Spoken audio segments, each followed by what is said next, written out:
your home away from home. Take advantage of our service or 810 Sports. Feel free to wander through the gardens and enjoy the relaxing atmosphere of this oasis that remains as charming today as when we first opened our doors in 1910, and our large-sized swimming pool. 6 squash courts. In the evenings, relax with us in the lobby bar and lounge. Call or visit us today. We're excited to meet you.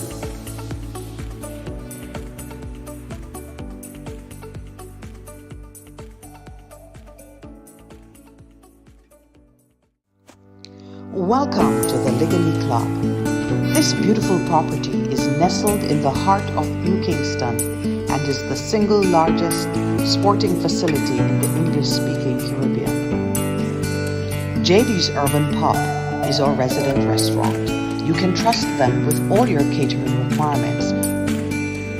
Take advantage of our excellent amenities and allow yourself to be pampered by our courteous and efficient staff in the comfort of our well-appointed and welcoming public spaces. You are being invited to make this your home away from home. Take advantage of our full-service gymnasium. Welcome back to the Morning Connection.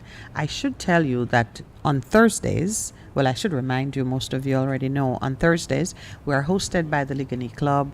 Lowell and I are members of the club, so this is really, our home away from home. And we invite you to visit the club and sample the amenities and hopefully make a connection that will be intergenerational. A members club is an important place to network, to relax, and to, enjoy certain refinements. JD's Urban Pub is the restaurant, and they are always so good to us every Thursday. Just so you know, if you are a guest on the Morning Connection, they provide us with breakfast and refreshments after the show. So yes, I'm here for the food also. On Thursdays. Food is good, actually. Yeah. But there are 2 promotions that JD's has going in the Lenten season. One is Shrimp Fridays. Shrimp Fridays will continue right up to Good Friday.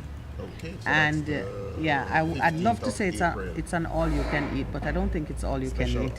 It's a special offer.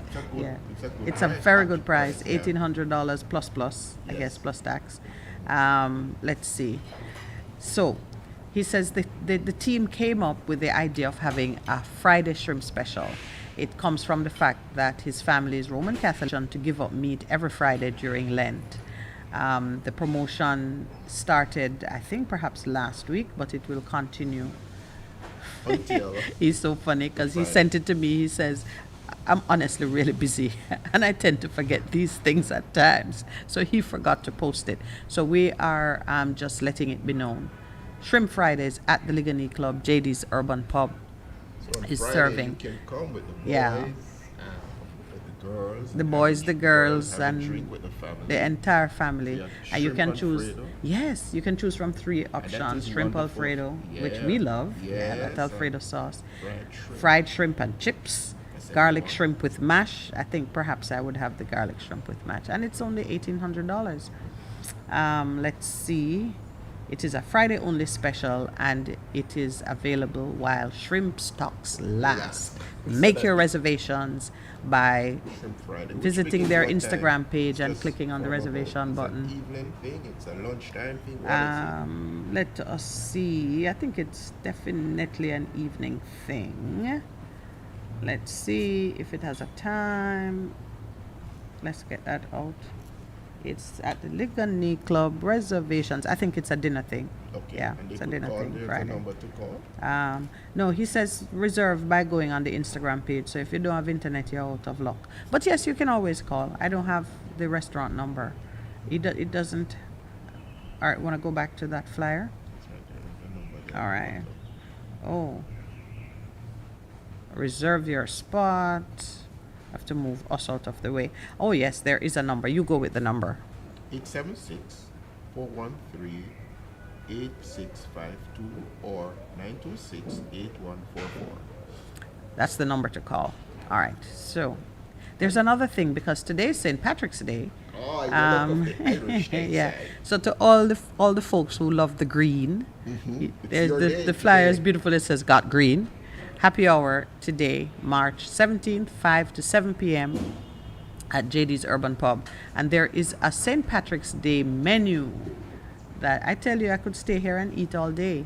For appetizers, mussels steamed in Heineken beer. So you get your beer and you get your protein. You get your muscles. Yes. It's not muscle, you get your muscles. No, leave it mysterious. Let them come for the mussels.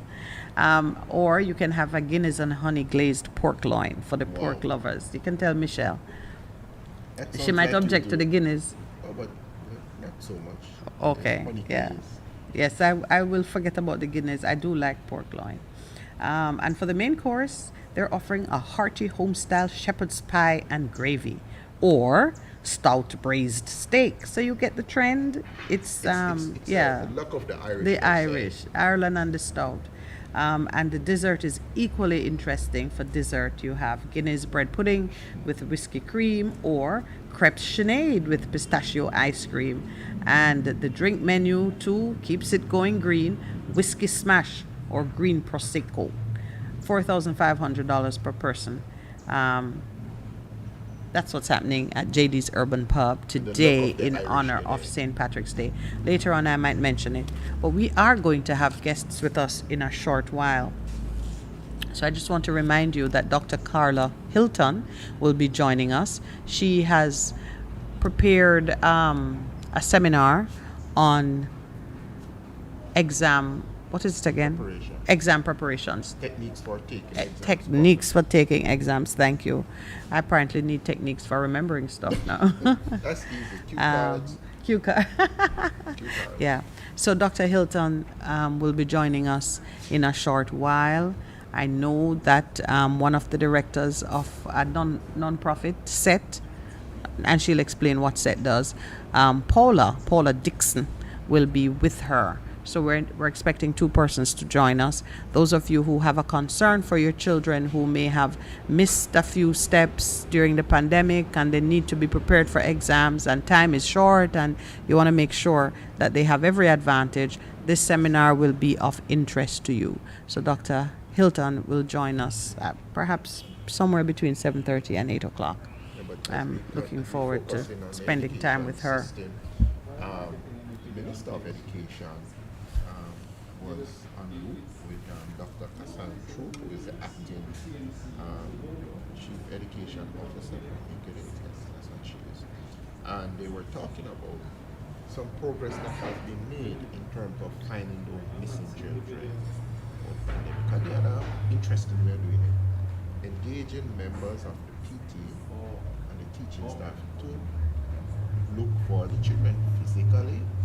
If this is their address, go to the home and says, why are you not in school? What are the challenges and circumstances? And I really need to applaud them in terms of steps that they have taken, thinking out of the box and saying, oh, so it goes, so we're just going to be with it. So we need that kind of energy. I Energy believe, behind these Yeah. important, yeah. So it's moved from about 90,000 based on the figures that she has quoted down to about 25,000 children that were missing. Still a big number, but they're making some inroads in regards to it. And we just, I'm just reflecting on what has happened in the pandemic and the dislocation that has happened in terms of family, in terms of our children, and hoping and praying and believing and acting that we can really reclaim, take back what we've lost as a result of the pandemic. So that's how it is. So As you were speaking, I was just getting an image. I was back to that front page picture of our parliamentarians having a great time with Shenseea. And I was kind of juxtaposing that against the leader of the opposition making a call for $40 billion to be brought forth to address some of the welfare needs for of this time, because not just those who were affected in terms of their education, but all across the board, the businesses that close, you know, the businesses that are limping, the persons who lost their jobs and therefore have to find ways to restart. All of the many things that have happened, the way inflation has eaten away the value of what you have, the fact that your savings or whatever nest egg you had would have been depleted as you fought your way through the pandemic.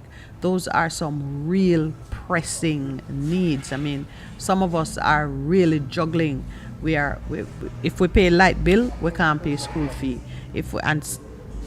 There are just any number. Sorry? There are just any number of things that have caused us to miss, just to lose our place.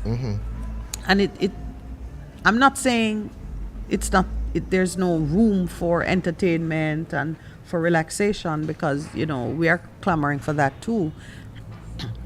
But it just disturbs me greatly to see how easy it is for some things to be ignored and others to be enjoyed, and for the indulgence that can take place with such ease.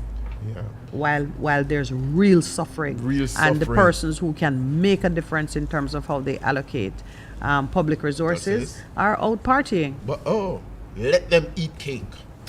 Marie Antoinette. Yes. Let them eat cake. Yeah, man. There's a real insensitivity to the common experience, or the everyday experience of Jamaicans that you see.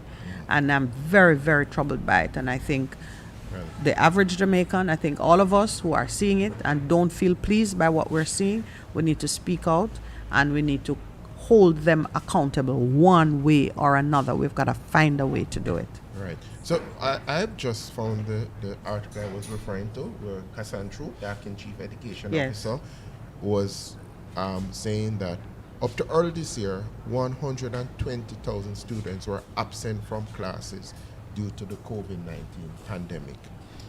Now approximately 95,000 of these students have been re-engaged by the ministry, but they still can't find 25,000. So what the ministry did, in this budget, they have allocated $103 million. What's the initiative? Yard to Yard, Find the Child initiative, which is really going out there, finding out what the problems are and getting the children to come. I was just talking to a member of my cohort, and she's in the school system, and she says, in our community, what happened? A lot of people lost jobs. And so it was an even greater burden to get the children back to school. And so, as you've spoken about the social welfare, what they had to do was to say to most of the person, let the child come to school, at least we can guarantee them that one meal for the day. Yeah. But we really have to tend to the need, because Minett, the implications going forward are grave for us as a society if we don't take this in hand and make it a priority in terms of all of us. Yesterday, you and I had occasion to refer to that scripture that I had pulled out for not Mother's Day, International Women's Day, rather the day after International Women's Day, looking at what was said in Leviticus. I think it was Leviticus 19 verse 29. Woman. It speaks about if you allow your daughters to be defiled, to go to prostitution was the word used, then the whole nation will suffer, and iniquity will fill the land. And just extrapolating from it, what does it really mean for the country. And we're going to go back over it this morning just to make this brief point. When families are insensitive to the violations that can occur with their young women in particular, many women, young women, have been sexualized at an early age for the purpose of bringing in money. The done man like the little girl, and you turn a blind eye because he would pay our school fee, or various things that happen, all trading on the body of the child. Transactional sex, as Neville says, that is big business. But children get drawn into it because they become part of the family assets that you have to leverage in order to survive. When that child, that young girl, being treated that way, when she has her own daughter, the same thing, the cycle repeats itself. And she does not have the skills to raise her children in a way that would cause them to break that cycle. So now just imagine that it starts with 10 girls, and 10 girls have 10 daughters. So now you have 20 people doing the same thing, and it just continues to multiply. That is how the whole society fall into prostitution. And iniquity will fill the land because now you have a large number of persons who are ill prepared to deal with the challenges of working in a society, living in a society, without resorting to one or other form of depraved conduct. Yeah. So now you're robbing, you're trading with your body, you're impatient with everybody because you don't have the skills for dispute resolution in a civilized manner, and it goes on and on and on. And that is how iniquity filled the land. Crime and violence. Absolutely. We don't. Absolutely. We do not see the connections in terms of that simple. That first step. That mustard seed that has mushroomed into such a big tree. A big tree that is not providing good fruit. But so I applaud the ministry. I applaud the Ministry of Education for taking the measures to find the child. But it doesn't end there. And too many times you have one ministry doing a small function with excellence. But that small function, if it is not teamed up with other initiatives, joined up government, then it is just an act in futility. So when you find a child now and you discover that mother don't have no work, father don't have no work, or whatever situation of poverty you find there, what? You just want to do one meal for the day, and the child goes home to what? To squalor, to impatience, to anger, to being traded in one way or another. It can't stop there. To me, sometimes, it better you not trouble me. Yeah. To give me meaningless assistance, it better you not trouble me. Don't bother come find me. Because when you find me and you discover that my needs are many and that my needs require a certain level of response, and you want to put a drop in the bucket, that's why even the Bible tells you that if a man has need for clothing or food, do not give him a blessing. Don't tell him about, Jesus loves you and walk away. Feed him. That's what your faith demands. Action. So show me faith without works. Yeah, show me your works. Dead. James says it very candidly, So it's not about faith and works. It's both of them working together. Because if you have the faith, then you begin to work. Absolutely. Because you'll know that your actions have impact and will produce good fruit. I know I do not want to sound like a broken record ever, but this business with our partying parliamentarians has troubled me when I look back at the totality of the information. And you can tell how the story was covered because the media went back into the finance minister speaking in parliament and saying something about the partying not start yet, or you think you see party yet. And did you see that piece? I never saw it. The truth of the matter is... because when he was in the pantomime, when he was making his body in March 8th. Yes, he said something about the entertainment sector is going to be reopened and the partying is going to resume and you don't see anything yet, and something about weddy Wednesdays. And you could tell that... I mean, I don't think even Nigel knows. because Somebody with a he speed said file. it with such a lack of familiarity. Worse than me. I think somebody had to be giving him cues from the side as to exactly what these things are. But when I just noted the way in which he Did somebody handled that aspect of it, It went to it is yourself. like our business is not serious. Is it? Honestly, you see, if Minister Grange was the one talking about the reopening of the entertainment sector and what it is going to mean for us in terms of cultural expression and releasing of tension, and that's her portfolio. But I the don't want to Minister see of my Finance- Minister of Finance being so jocular about the partying, and then the next day I see him on the front page partying. Not the next day. It's March 8th. It was last night. Yesterday. No, well, he No, I was understand. talking about the partying before, and then we see him actually partying. Party him said, And take I a know trend. I can't party. You know what? How I would love to be able to afford any one of these things that are happening. I don't have the money to afford it because I don't have the work, because my business was shut down by government and rendered me unemployed, as well as all of the other people that I Right. was able to employ. So there are many Jamaicans. So Looking on and saying, it's personal to me because I can look on and say, my goodness, there was a time when I could do these things because I had work, I had opportunities, and so on and so forth. But through the machinations of government and the managing of public affairs, we are in a position where so many of us can't do the things that they're out there doing. like Floyd Green. Mr. Lockdown Green was days. there too. He was there? I would have think that man would have taken a sabbatical from partying. If I were he, And that's it. I'm at my desk. And I am not going to be caught on wasn't camera wrong. So therefore, partying. the point is, it was not truly repentant. Clearly not.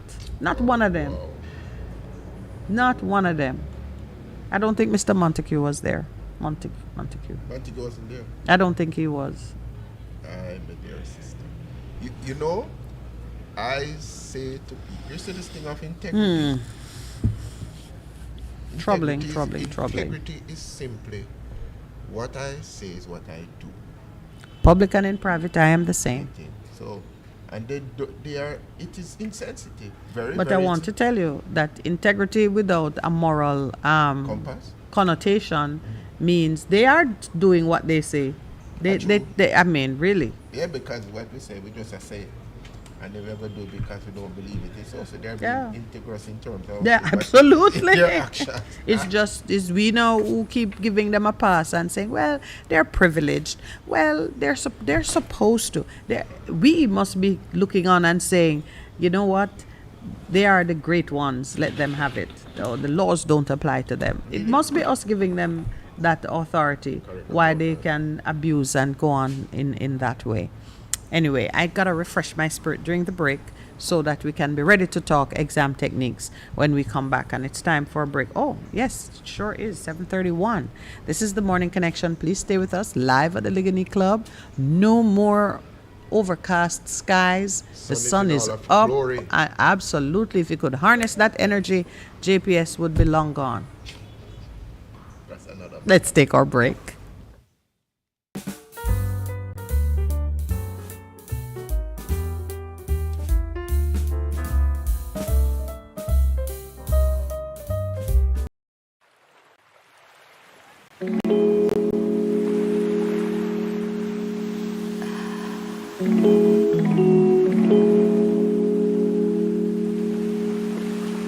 The Morning Connection is not your usual talk show. We aim to stimulate discussion and chart new paths to self-empowerment. So please join us, Minett and Percy, on The Morning Connection, Mondays to Thursdays, 6 a.m. to 10 a.m. on Bess 100 FM.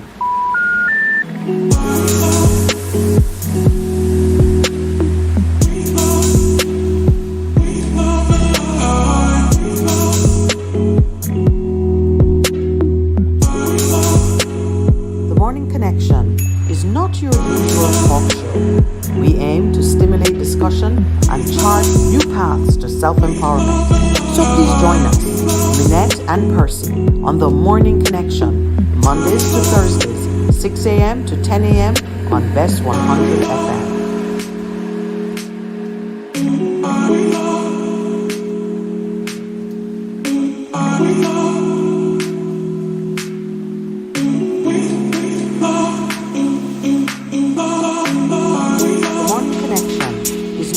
Usual talk show. We aim to stimulate discussion and chart new paths to self-empowerment. So please join us, Minett and Percival, on the Morning Connection, Mondays to Thursdays, 6 a.m. to 10 a.m. on Bess 100 FM.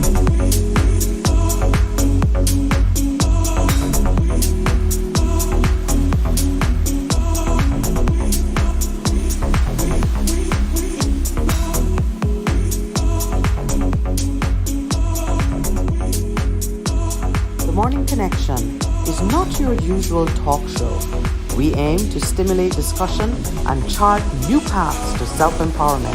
So please join us, Minett and Percy, on the Morning Connection, Mondays to Thursdays, 6 a.m. to 10 a.m. on Bess 100 FM.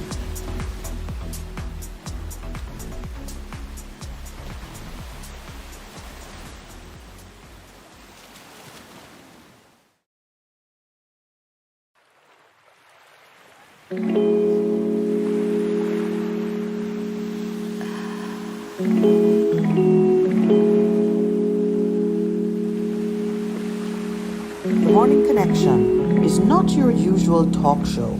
We aim to stimulate discussion and chart new paths to self-empowerment. So please join us, Minett and Percy, on the Morning Connection, Mondays to Thursdays, 6 a.m. to 10 a.m. on Bess 100 FM.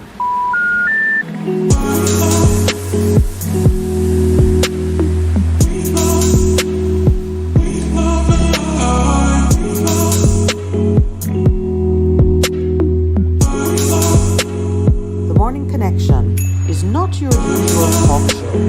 We aim to stimulate discussion and chart new paths to self-empowerment. So please join us, Minett and Percy, on the Morning Connection, Mondays to Thursdays, 6 a.m. to 10 a.m. on Bess 100 FM.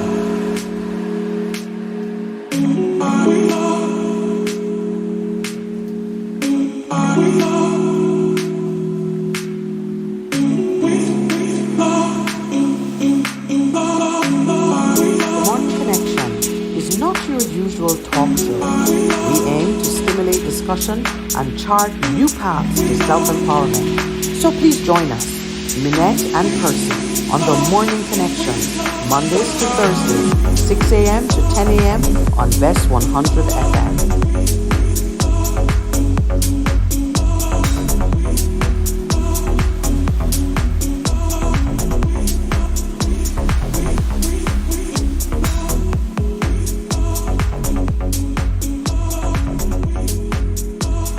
Morning Connection is not your usual talk show.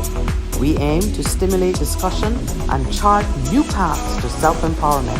So please join us, Minett and Percy, on the Morning Connection, Mondays to Thursdays, 6 a.m. to 10 a.m. on Bess 100 FM.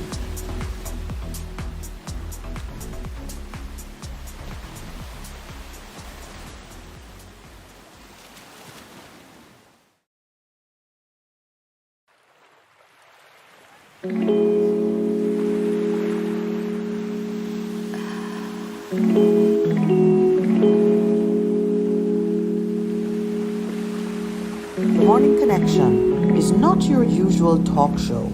We aim to stimulate discussion and chart new paths to self-empowerment. So please join us, Minett and Percy, on the Morning Connection, Mondays to Thursdays, 6 a.m. to 10 a.m. on Bess 100 FM.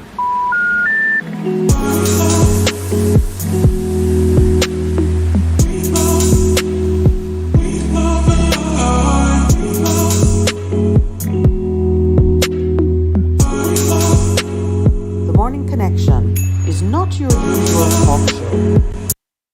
Good morning and welcome back. If you are watching us online, you will see that the table has now excelled itself in beauty. My two friends are here, one in blue and one in red. My two favorite colors, by the way.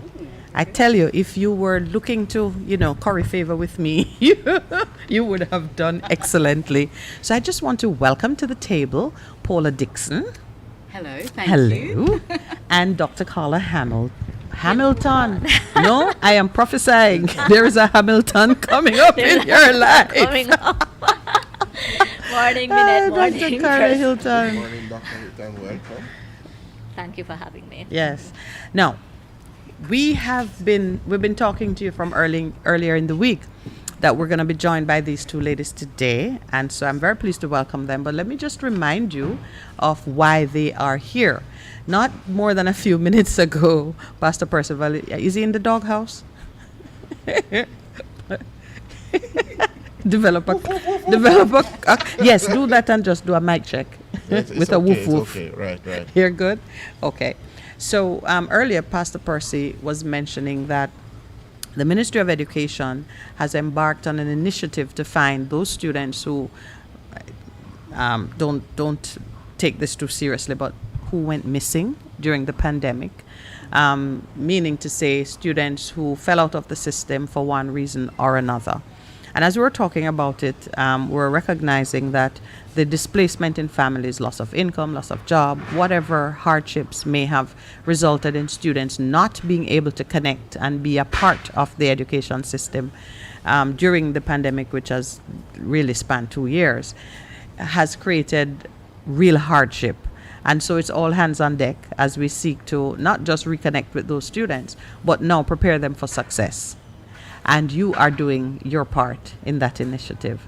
So first I'm going to ask you, Dr. Carla, to just explain a little bit about your expertise in the area and what you've been doing. And then, Paula, you could talk a little bit about this initiative that you are both working on. So. All right, thanks, Minett. Okay, so I have been in education for over 25 years. For the past 10 years, I have operated a tutoring service, bio and chem tutoring, where I tutor high school students from about grade 9 all the way to grade 12. And so I have served as a mentor for them as well. Surrogate parent?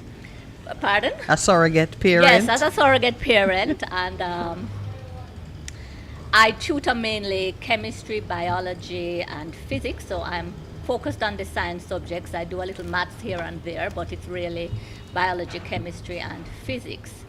And so what I have found is that students are not understanding how to actually take an exam. They might be quite knowledgeable on the subject matter, but when it comes down to writing an exam, they are unclear as to how to interpret the questions and how to answer the questions appropriately to gain their maximum the marks. best marks, okay. Right. So the strategy is key. Right, and so that is why Paul and myself, we are doing this workshop next week, Sunday, March 27th. It's a virtual workshop open to everybody, where I want to be teaching students how to interpret an exam question, what is required of them. Do you have any actual experience yourself in preparing exam questions?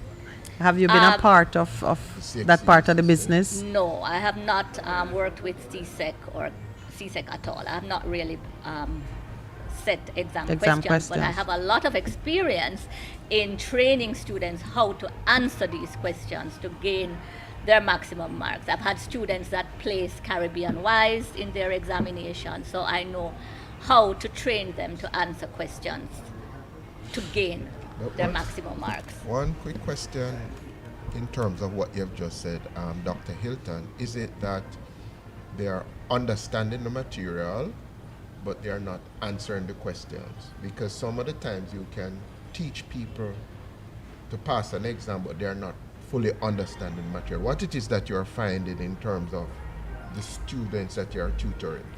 A little of both, but when they come to me, they do understand the material. Okay. But what happens is that they will read a question and they will come to me and say, Miss, what is this saying? Okay. And they do know. So once I explain it to them, what the question is asking, they do know how to answer appropriately. Okay. All right. As you hand the talking stick to Paula, I want to just preface, I want to make this comment. We've had some conversations about critical literacy and about placing value on the storehouse of knowledge that each individual has. So now, not just students, but all of us sitting here come with some knowledge and experience out of our life journey, which we draw on in every situation, whether it's an exam question or it's talking to Minett on the morning connection. Right. We're drawing from that storehouse.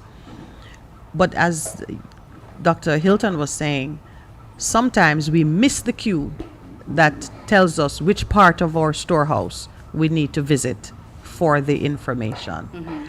And this business of missing the cue can come from any number of sources or causes. Some of them social, some pertain to maybe learning disabilities that people might have and it remains undetected. I know you have some expertise in that area. I have personal experience with that, actually. I'm dyslexic. I'm going to put a disclaimer out there because it's something which is shied. People shy away from it. The poor learner or the person who is a slow learner. That tends to be the reference. I was called a slow learner. Okay. Well, that's better than a dunce. Well, hey, that too is also one of the other descriptions. But being dyslexic has taught me a lot about life and how people treat you when you're dyslexic and their first thoughts of you as a dyslexic. But I want to fix that today. I want to sort of really clarify what a dyslexic person is. It's a genetic difference in an individual's ability to learn and process information. That's what it basically is. It doesn't mean that I don't understand stuff, but I can't understand stuff, but as you rightfully said, sometimes it needs to be explained, or my take on it may be several different views. Okay. So you may say a question to me and I'll have several different views about what it is. But my abilities and my strengths is that I'm very creative, Okay. I'm great at problem solving, and I'm a very good communicator. Okay? My challenges are spelling, reading, you'd never believe that, but memorizing facts. So I had to be taught how to spell and read fluently. Okay. And this is something I learnt in the UK. But you have to realize that, and I'm reading because of my dyslexia, I just want to point that out if no one's aware of it, I have to actually read stuff to remember. Okay? So we believe in the game-changing power of dyslexic thinking, and people in the UK, the organisations in the UK say that it's a game changer because when you're dyslexic and you achieve things like creating the light bulb, the iPhone, Yes. aeroplanes and motor cars, come on, it's a gift. Yeah. So this thought about dyslexia being something which is A hindering limitation. or yes, Limitation. A no, limitation. it's actually vital to shaping we our are today. future, That's and right. it will carry on doing that. Okay. So for me, being a slow learner, when I hear that, there's a gift there. There's something that we should be looking at, Okay. not categorizing and putting them in a group. And so this is one of the things I'd like to change through SET. And that's one of the things that's dear to my heart because I see it. I recognize dyslexic students and people around me that are. Can you just define it for our listeners? When you Which say one, that- SET or dyslexia? No, dyslexia. Dyslexia it's a genetic difference. genetic. So it basically means that I think you have diagnosed Percy. have Because I? you did read it initially. You said because there's it's a some genetic. actually it's actually easier if I just speak about some of the things that you don't do or you can't do. Well, she said it's a genetic difference in how people I know, learn and but process I information. I'll give you some understand more that, but different- that- some that's what more I mean details, because yeah. we are educating persons. So, yes. Problems learning the names and sounds of letters Right. is in early years. You'll Yeah. see that. Reading slowly or making errors when reading, reversing letters like B and D. Yes. That's one of the things that they do. Making up words like instead of saying sang, they'll say Sam. So they'll just make up a word because they can't ring, or they'll drop off a letter at the Okay. beginning or the end. Right. Or they will that's for younger students, and it affects older students too, but for people that are teenager and adults, if you're an adult, you'll have difficulty taking notes or copying notes from a board. So if you're in a meeting, you may have a problem writing down what they're saying while you're listening. So you Okay. can't do the two quite well. What about writing backways? Oh my gosh, I've done that one, a complete whole paragraph. And then I Okay, you have looked at it. diagnosed me. See why we needed to define it. My parents thought the cure for that was glasses. Okay. So All I right. actually wore glasses from I was quite young. And you Writing have from the difficulty- board and the letters come. And difficulties Yeah. revising for examinations, which is one of the reasons why I'm so into the program that Dr. Hilton's doing, because, you know, to have an explanation of why and having a way And of to have a remembering technique. is Okay. all that we we actually focus on techniques. Because to emphasize your point, being dyslexic does not mean that your brain is unable to carry out the function. No. It just means you've got to use a particular method Exactly, it's a to different way to get of there. getting there. Right. Yes. Okay. And I associate myself with every dyslexic person because I know that it's the thinking out of the box. It's seeing the world in a different Exactly. way that Exactly. means you are different. Yes, Yeah. exactly. So I did write back did ways. write. Oh You yes, did. and You I did was write. promptly sent to the ophthalmologist Right, for a pair right. of glasses. Oh, wow. Okay. So it wasn't a genetic thing in her, just that there was a physical deficiency. No, it is genetic. It is It is genetic. You'll find Well, that for one of you? your parents. Yeah. No, in terms of your glasses, because the glasses fixed it. It didn't fix it. Oh, okay. That's kind of like the irony of it. Oh, okay. Yeah, and All the right. other thing to note is that if you are dyslexic, you'll find that one of your parents. So Yes. a parent who normally sympathizes with you Okay. tends to have a learning difficulty, or they recognize that, oh, I had those problems. So yeah, it tends to be like that. Yeah. Okay. Okay. So that means to our listeners who are out there, they can begin to say, oh, okay, before I've been having it, but I couldn't Yes. understand. I've been Yes. labeled as being slow learner. Yes. That It's kind a of freeing thing. experience Yes, to know what it is. It Right. really See, is. we're talking about salvation this morning. So she's is brought because- another slice of salvation Yeah, to the yeah, table. so that's- We emphasize here that it's important for persons to know themselves and to be comfortable with that knowledge and to operate with authority That's right. within that knowledge. And we emphasize, even this morning I was saying it, that this freedom of which we speak, many people say salvation and think that it means being baptized, and that is the salvation, that is the freedom. That's right. This awareness of self and a recognition that spiritually you have the same authority and power as any person with other abilities. Now, to develop or to learn the techniques on how to navigate depending on who you are is an important part of the equation. A liberating And experience. yeah, so give me an example of the techniques now that you have developed or that you are promoting for different, I would say, different scenarios. All right. So part of my tutoring service is I offer academic assessment. So I do look at the child's learning styles, and therefore, as such, my teaching is geared towards that Learning particular learning style, because my classes are usually quite small, and so it's personalized for each child. And What is your learning style? Yes, I was just about to say, just quickly define the different learning styles, because we are educating as you are Yes, we're speaking. going to make it All right. personal now. Okay, What's no your problem. learning style? I'm visual as well as I'm auditory. So you can have a combination of learning styles. And a learning style doesn't mean that that's the only way you learn. It just means that that's your The best preferred or the best Learning way. learning Right. style. Yes. So you can be, I normally just categorize it into 3 basic types, although you do have some scientists that have a bigger categorized chart. it into 6, etc. Right. Yeah. But the main ones are the visual learners, which learn best by seeing things. So strategies for them would be things like mind mapping. So they're drawing pictures to show the main idea in the center, that's and correct. The little other arrows. associated Right, ideas, right. like writing a book. Yes, like writing a book, right. And then you have the auditory learners, which these are students that learn best by hearing.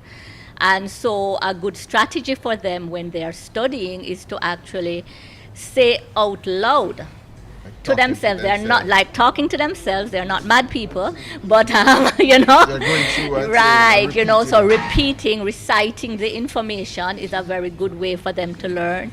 They could also tape record themselves as they are studying, and then And listen back and even to when you're it. in the exam, you remember and you see the Exactly. questions and you remember and You're hearing the voice. voices. You're That's hearing what the helps voice. us. So you're auditory, or which one? What's Both your of them, learning auditory style and visual? Right. Yeah. And then you do have the tactile learners, and these are the students that a lot of time the teachers believe are the troublemakers because they can't sit still. But it's not that they are troublemakers, it's just that they learn, they can't really sit still for long periods of time. And so in the classroom, in my classroom, they can move around. But at school, I do understand that they can't right. move around. But limited space for the students. Exactly. That kind of thing, yeah. And But- maintaining order but and there not are things distracting that- other yes. students and so on. there are things they can still do at their desk if the teacher would allow, like one of those sponge balls, the Yes. stress balls. Yes. And they squeeze it, they can tap their feet. Or the fidget spinner. Right, that as well. That And was banned in some schools. It was, but it does help those take off students that energy. learn best through tactile modes, and therefore now at home they can walk about and study. So walk in there, pace Yeah, the floor yes. and have the book in front of them. They can doodle, nothing wrong with that. You understand? But so there are different methods depending on your preferred I look at some learning people's style. notes. I take your notes and say all these doodles and pictures Right. in terms of what doing. So the first technique then focuses on knowledge of self. Yes.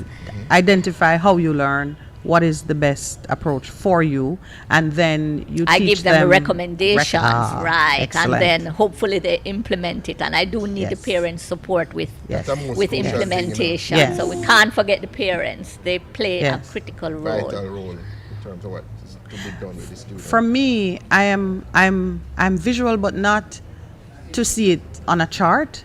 I have to see it in my mind. Yes, but it starts by Yeah, probably but seeing it as a chart. and Sometimes then- even I'm looking at the Okay. chart and the chart looks like a blur, but I create it in my mind. So we talk a lot about the spiritual, the power of the spiritual world, that things begin in an invisible realm. You build it in your mind before you see it in the natural. So for me, if I can't see it, I can be watching you doing it, but I don't see it. Does that Okay. make sense? I see you going through the motion. So it made sports, and especially competitive sports, very difficult for me, because a group of persons would be doing a motion, moving to the left and I'm moving to the right. I mean, it doesn't help that I'm left-handed, so I'm inclined to go in the other direction. But it made me very uncomfortable to be in a gym environment where they're doing a class and the group is all doing something. If I can't build it in my mind first, I can't do it with my Like what hands. you said, everybody's going to the right and she's moving to the left. Yeah. Which kind of speaks to why you think out of the box a lot of the times. That is true. That is what it is, yeah. Yes, So yes. she's not a follower, she's The not spark of Yes, genius. yes. Yes, that's what Yes. it is. It is She's the not- spark of I was genius, waiting for right? that word to be called. Oh, I tell you. Minett. I take it down, I take it back. but no, it's important to have people feel comfortable that this thing about you that might make you feel awkward is perhaps the best thing about you. Right. So true. Yes. And so teaching that technique, I mean, I give you A+ for that. What's the A+. other Thank you. technique? Yes, 'cause I feel like I know myself a little better. I was just reflecting on something that Dixon it is, that you said. It's polar. You say I make associations. That's how I learned. Yeah. See, know I you- pull you- it out for because you made mention of people dyslexic who gave us stuff. Can you said the iPhone. Yeah, Who were those persons that? I don't know their names offhand. I wouldn't be able to tell you their names offhand, but there's lots more. I mean, in terms of actors, Whoopi Goldberg is one of those, Yes. and there's quite a few. I think the person who founded Made by Dyslexia is Richard Branson. He was Yeah. involved in the founding of Made by Dyslexia, which is Okay. actually a website. I don't know if you've heard of them. So it talks I've about heard of everyone Richard who's Branson. been made by, Richard Branson is one of the founders of that group. And on his site, if you go to his site, you'll see all the different various actors, actresses who are all dyslexic and have sort of put money into Made by Dyslexia And I suppose to get everyone most educated of across them, the world. I suppose most of them came to that acknowledgement or were diagnosed in their adult years. Yes. Because a lot Yes. of it goes unnoticed. It so does, it you're does. what you're doing to capture persons at this age? I mean, ideally, what's the best age for a child to develop this knowledge of self? Um, in the primary level, I think at about 8, 9 years, it would be a good time for them to know their their preferred learning So if style. you had a message for the Minister of Education, what would you say to her on this subject? Well, I think assessments, learning style assessments, is something that could be done throughout all schools. And I At mean, the beginning. right? Very beginning when the children are young. Yes. So you're picking up in What your she says about, classroom. 8, 9-ish, that's the but age you're thinking, no, or but younger? You're about thinking 6, even 7. younger. Yeah. Okay, Younger. okay. It's like So I was in grade 1, and fun fact, I'm the only one of my mother's children who didn't go to kindergarten, because I was staying with an aunt for a period when should have normally put me in what you call basic school. So I just kind of arrived at grade 1 at age 6. So it was at age 6 that I got introduced to copying from the blackboard, and went home with my reverse letters. My poor mother looking at it and wondering what happened to this one. No, for And- dyslexia, though, but they I was really, 6. They really have to assess earlier if it is for this. Yes. For that. Ah, for so that. that's that age. I would was be talking about learning styles. learning but, styles. Yes, Yeah, yes, yeah, yes, yes, yeah. yes. So I That's was important. about 6 when when the first weirdness display. But I was reading because I learned to read. Everybody learned to read the Bible in the country. I learned to read, and I think mostly taught myself to read, mimicking the older kids. So I could read in grade 1, but I couldn't copy from the board. So that was about age 6 when it showed up. So for dyslexia, you say a younger age, Definitely. more in keeping with what you're saying, Percival. Because even as we focus on disabilities, and what has happened to a lot of children is that they're not learning and things, and because they are not tested, we don't do enough testing to say at an early age that what has happened is they're not hearing. So even to monitor early or to evaluate early what is happening, it helps in terms of we calling setting a path for the child to learn, so they are maximizing their ability in the end. Yeah. Are you strengthened in your knowledge by your early experience with your own child? Yeah, And yeah. I hear the expertise coming. Okay, we have the signal to take a break. So let's take our break. Please stay with us. We'll be right back. This is the Morning Connection, and my guests are Dr. Hilton and Miss Paula of Dyslexic Land.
Welcome to the Ligony Club. This beautiful property is nestled in the heart of New Kingston and is the single largest sporting facility in the English-speaking Caribbean. JD's Urban Pub is our resident restaurant. You can trust them with all your catering requirements.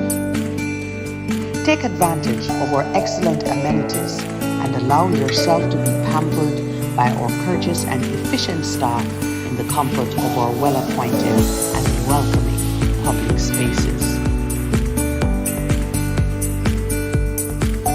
You are being invited to make this your home away from home. Take advantage of our full-service gymnasium.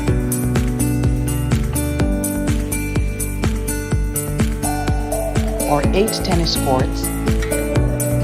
Feel free to wander through the gardens and enjoy the relaxing atmosphere of this oasis that remains as charming today as when we first opened our doors in 1910, and our large-sized swimming pool. 6 squash courts. In the evenings, relax with us in the lobby bar and lounge. Call or visit us today. We're excited to meet you.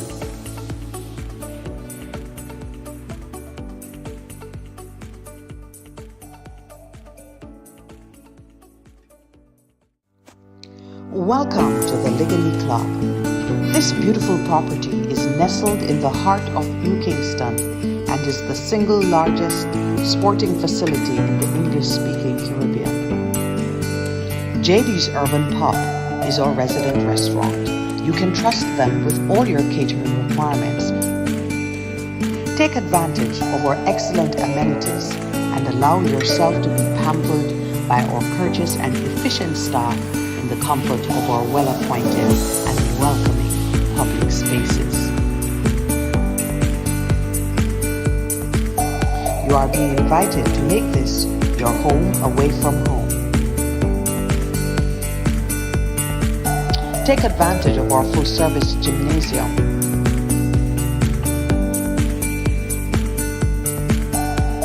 Or 8 tennis courts. Feel free to wander through the gardens and enjoy the relaxing atmosphere of this oasis that remains as charming today as when we first opened our doors in 1910, and our large-sized swimming pool. 6 squash courts. In the evenings, relax with us in the lobby bar and lounge. Call or visit us today. We're excited to meet you.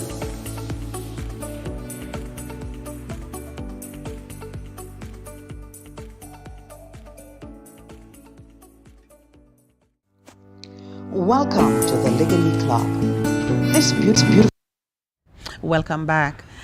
So we have 2 beautiful ladies in the house keeping Pastor Percy and myself company, and we're talking about an upcoming seminar. It's the 27th of March, and it's a virtual seminar. What time does it start? 3 p.m. Okay, right. The happy hour. 3 p.m. for kids happy hour, right? It is a Sunday. And so yes. Okay, yeah. So 3 p.m. on Sunday, you can log on. We'll give you the details later. It's a virtual seminar. And in this seminar, you will be taught techniques to allow you the best chance to get your best grades in the exam. Correct.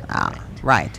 Dr. Hilton is going to share with us now. I've been trying to pull from her without you getting the seminar ahead of time. I've been trying to pull from her how the seminar is structured so that persons can be comfortable knowing that they will get value in that online forum. You know, a number of our students didn't do so well online, or so we're told. So tell me a little bit about your approach. All right. Well, exams are coming up shortly for the 5th formers and the 6th formers. They have CSEC exams starting. Some of them start in April. Most of them start in May this year, right? And students have not been accustomed to actually writing answers for the past 2 years because they have been at home. Sometimes they type their answers and they're not given as much coursework and classwork as they used to get when they were in class. So they are lacking the knowledge about how to effectively answer exam questions. So this workshop will teach them the various techniques. For example, we are going to look at how to think like an examiner. What exactly is the examiner looking for? Right? A lot of times, for example, students might try to trick the examiner by writing lengthy answers with the one point written in many ways, right? That's good example. Examiners are not tricked that Well, way. we can't be tricked that way, right? They think they're smart and they're trying to trick us, but that won't be Won't work. effective. So they have to know things like that. What about handwriting? Sometimes the handwriting has to be legible. And these kids have not been accustomed to handwriting because everything has been online, I know. right, and typed. So we have to sharpen their handwriting skills. Some of them, they write very large, and so, you have a limited space on the exam paper, and so you don't get to actually put out enough information. So The you have to handwriting write. keep getting smaller and smaller as they... Right. And then they can't write too small either because we don't want to have a magnifying glass to read Yes. what is being Those are said. just real practical tips. Right. So, but more technical skills now would be in understanding, interpreting command terms. Now, the command terms or keywords are the words that are actually telling you what is demanded of you in the question, such as describe, explain, differentiate, compare, contrast. A lot of students have difficulty interpreting. So they might have the knowledge, they might very well know how to explain something, but instead they have described. They describe. And so they're not getting the marks. Okay? Also, with graphical questions, I find that students have great difficulty. And graphs are not just for maths, right? It's across the board. It's especially present in the science subjects, but it is also present in some of the art subjects, right? And they're asked to draw a graph. And for example, just this week I had a student, there were 2 sets of plots that they needed to put on the same graph, but they were confused as to how to do this. how to depict seemed it. like an impossible task to them, which really, and they have the knowledge, these are bright students, right? So you have to explain things like that. Sometimes students will see in a question, they ask you to draw this or to calculate, the slope of a line. And they don't realize that this is still asking them gradient. They obviously know how to do gradient, but they don't know how to do slope, but it's the same thing. Slope and gradient, Right. yes. So there are lots of things that they need to be taught. Also, they need to know how to handle their anxiety. We are going to go through that because anxiety is a normal part of the exam process of, preparing Normal on part the of day life. of the exam, right, but and it's not all bad. A little anxiety is good, right? It's adrenaline flowing. Right, but if in case, and I do have 1 or 2 students that will actually get nauseous, they can't perform in the exam. And so we have to practice with them, teach them techniques, let them actually do it in a session so that they know what to do in the real exam. I have to ask you this, and you'll see my own bias emerging in the question. What is the continued utility or modern day utility of testing children in this way? The application of exams in a pressure cooker environment, handwriting, and so on. Do you foresee the disappearance of this approach to testing ability? The handwriting aspect, for sure, I think will eventually be phased out because some students are they much prefer to type an answer than to handwrite an answer. However, testing does serve a purpose and will always serve a purpose because it is the way in which teachers can assess learning. No, it's the method Right. of testing. I'm The querying, method, okay. not the. Yes, That the test- method of Not testing. testing. will I test you every definitely- day, but I test you on the job.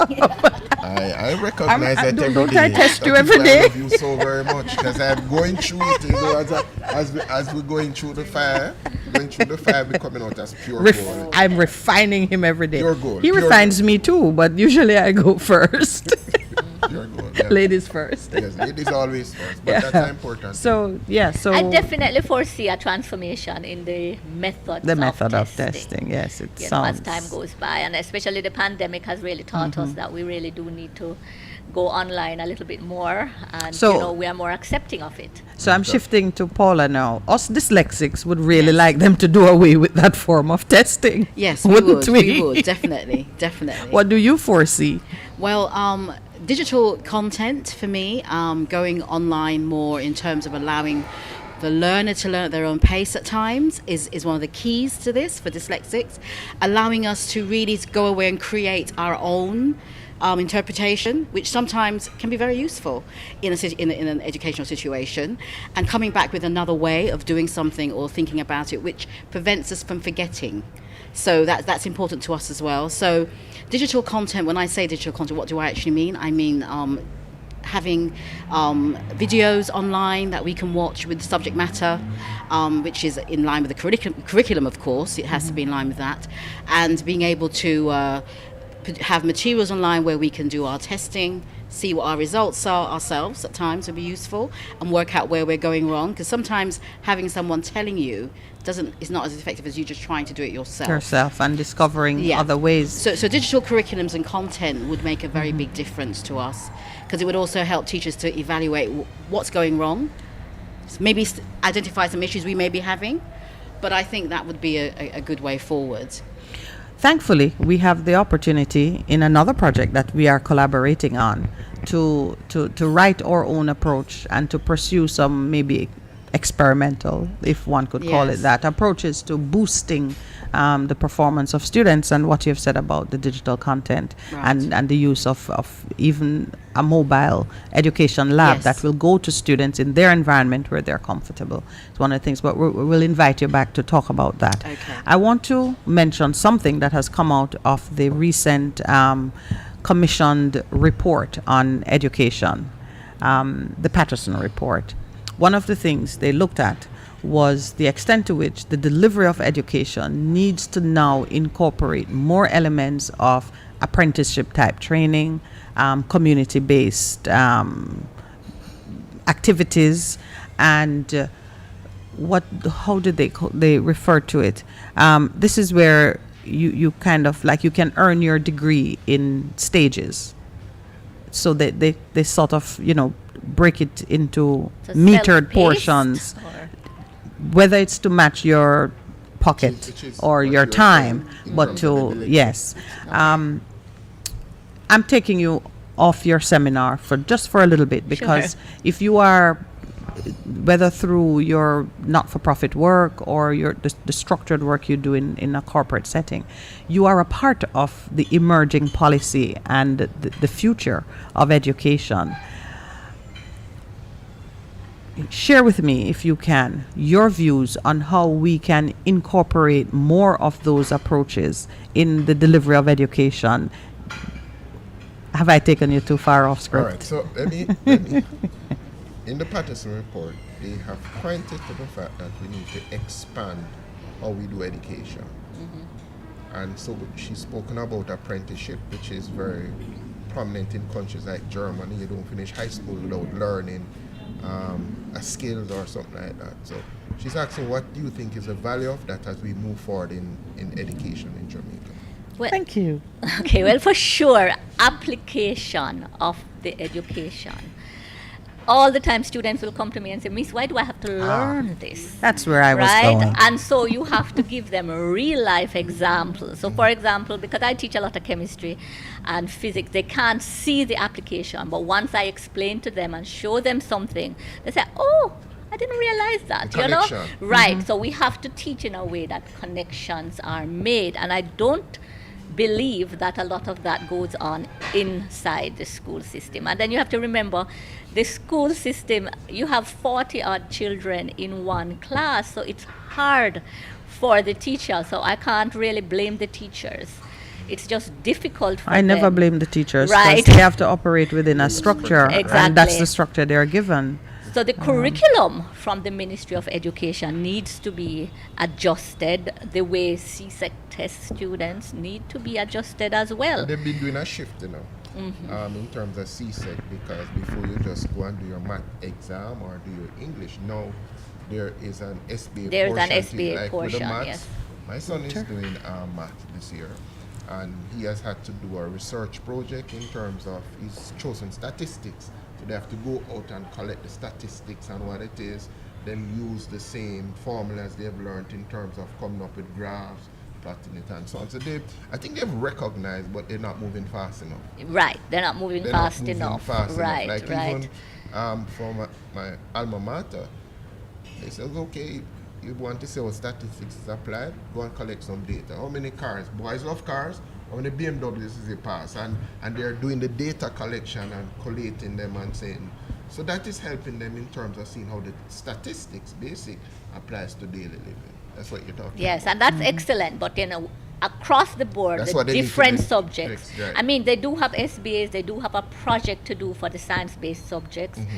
but a lot of times it's not deep enough, I think, and they have to do it in a very limited time. The resources at Not the available. schools are not available because for science-based subjects, it's lab-based, so you need the different reagents, etc. And a lot of times Most of they're the not times from available. our time.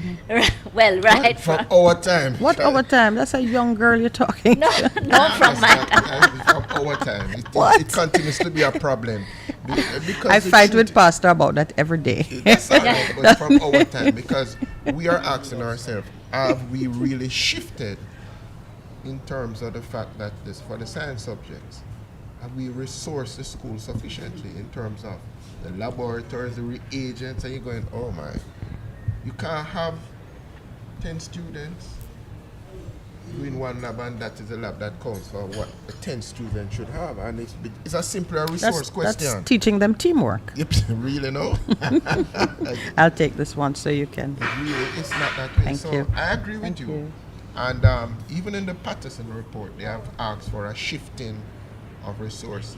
They said go earlier instead of later, because if you have a good foundation, Early childhood education yeah, being it the makes it being the better for focus. learning, because you've stimulated the children's mind sufficiently so they're ready for higher learning. What do you think? You're educated. What do you think? And what has been your experience coming out of England, I should ask you? In terms of Resources. Are the schools properly resourced, you think? the majority of schools are, and we have teacher assistants as well. So we don't just have a teacher in a class, Oh. but we have teachers who assist in the classrooms. And depending on the level of learning or the students' capabilities, we'll have more than one. So that's one of the things we do have. We have specialist teachers who will visit classes to recognize or to help teachers identify students with dyslexia or other learning difficulties. And then we don't believe in pulling those children out of class. One of the things I remember saying to Dr. Hilton was the fact that you had all these, you've got grade 5 and then all grade 7, and then there you've got 7-1, 7-2. We don't do that. Or you have the enrichment room In the enrichment room. where you send the kids who need more or less. No, You- they you- stay within the class, Ah. and what we do, we call that inclusive education. Yes. So our the teaching methods and everything they're doing will help every child. So it works for every child. So if you're doing a simple maths problem of addition, and a student can do maybe can do 1,000, figures in 1,000 in adding, but a child can only do tens, then you give the child the tens, you give the concept of learning Absolutely. of what you're doing is the same. It's just that I'm using bigger numbers and you're using small numbers. We don't believe in separating because it creates that idea that I'm different, which is what happened to me. And also, you are preparing them to operate in a society that does not create mini herds. Exactly. When you go into the workplace, there's no special room for you No. because you think differently, No. unless it's the CEO's floor. and you have to be Exactly. promoted to that. Exactly. But yes, it mimics the real world, and that's what's critical. And so that's what I saw coming out of the Patterson report, that there was a greater intent to match the learning experience with the work environment or the society into which the students are going to then go and be and participate. We were having too many of our employers saying children are coming out or young people are coming out not sufficiently prepared to be useful in the work environment. And back in the schoolroom, students are saying, why do I need to learn this? So nobody's happy. The student don't think what they're learning is going to be useful, and the employer is saying what you're sending out to me is not useful. I have to spend additional money preparing the persons to fit in with what I'm doing. We were talking now about the differently abled individuals who hit the workforce, and if one could say a scale of value. And I'm hearing that dyslexics are now in the CEO. must-have Yes, category yes. of employees. Yeah, in the UK, that they're actually looking for individuals with who are dyslexic because they're more creative. They think outside of the box. They're quite prepared to go into an organisation and see things that no one else is seeing, and make changes. And they tend to think first of all of an idea within their heads and create a total picture. And I mean, I've done this. And then, you'll wake up at 3, 4 in the morning and you'll write it on a bit of paper. And the next day you'll show it to someone. They'll say, where'd you get this from? It was just here. So in the real world, they say you're dyslexic. In the church, they say you're prophetic. Oh, even better. I think I like the prophetic better. I like the prophetic. I think I prefer that. Yes, I think I prefer that. When I wake up and write something out, just like that, say It's in the prophecy. It comes to pass. Finally we know what Jeremiah and Isaiah They were dyslexic. and those guys were about. Yes. Yeah, they were dyslexic. Sorry, it was just too good to pass. Go ahead. Think outside the box. Yes, think outside the box. Yeah, but that's an interesting fact, and I wanted to highlight it. I suspect Jamaica is not there yet, because I've long recognized that countries at different stages of development can have the luxury of doing some things that we can't. When we're still trying to build a house, we're not so fussed about air conditioning and the finishes. And the UK is a bit farther along. So now they are looking for the better mousetrap. We're still trying to get the Yes. mousetrap. What do you think, Carla? I see I inspired okay. something in your head. I hope this helped, but I have had an idea for a while, and I don't think it's a new idea though. But we have a very, very wide cross section of teachers, and we have some excellent teachers that are known as master teachers. Correct. Why can't we have the master teachers doing classes for all students across Jamaica? These are taped, and we have Oh, you them just gave some age-related technology there. Taped. Okay, all right, okay. To my son, that means Recorded, sellotape, okay, yes. duct tape. Yes, recorded. Remember the big tape? I'm aging myself, okay. With it comes wisdom. So we're not running away from that. Paula understands.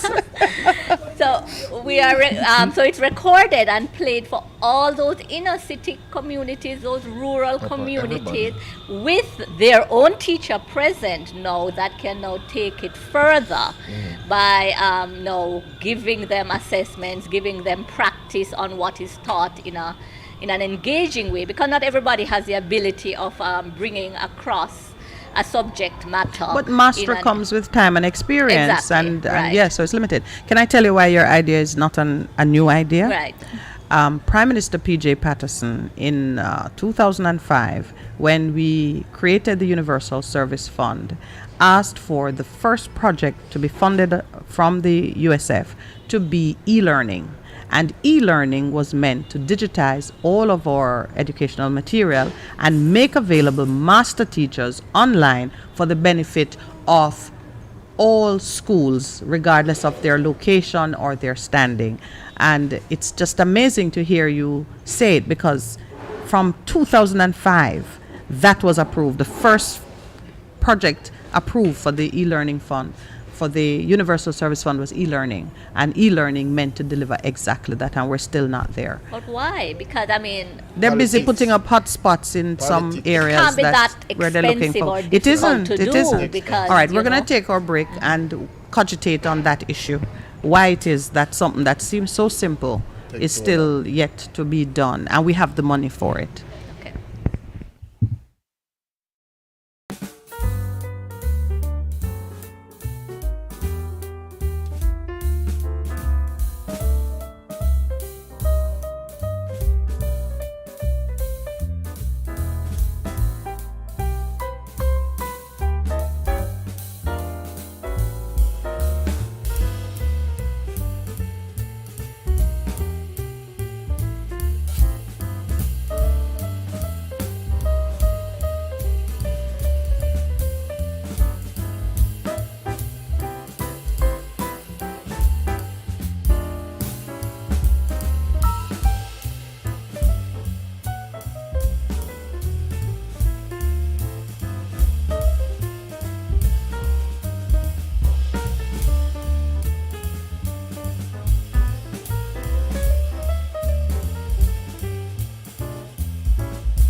Good morning and welcome back. We are having fun and it's not breakfast time as yet. I give a shout out to JD's Urban Pub. But in this segment, before less people think it's a free seminar, and it's because you love us so much, which I know you do.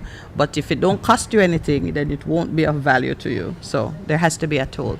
So tell us how to get onto the seminar, the cost of it, and so on. All right, you can register and pay by going to my website, which is www.khilton.com. That's KHYLTON.com. You will find more information about the seminar as well as a button to click to register and to pay. It is $3,000 per person. Okay.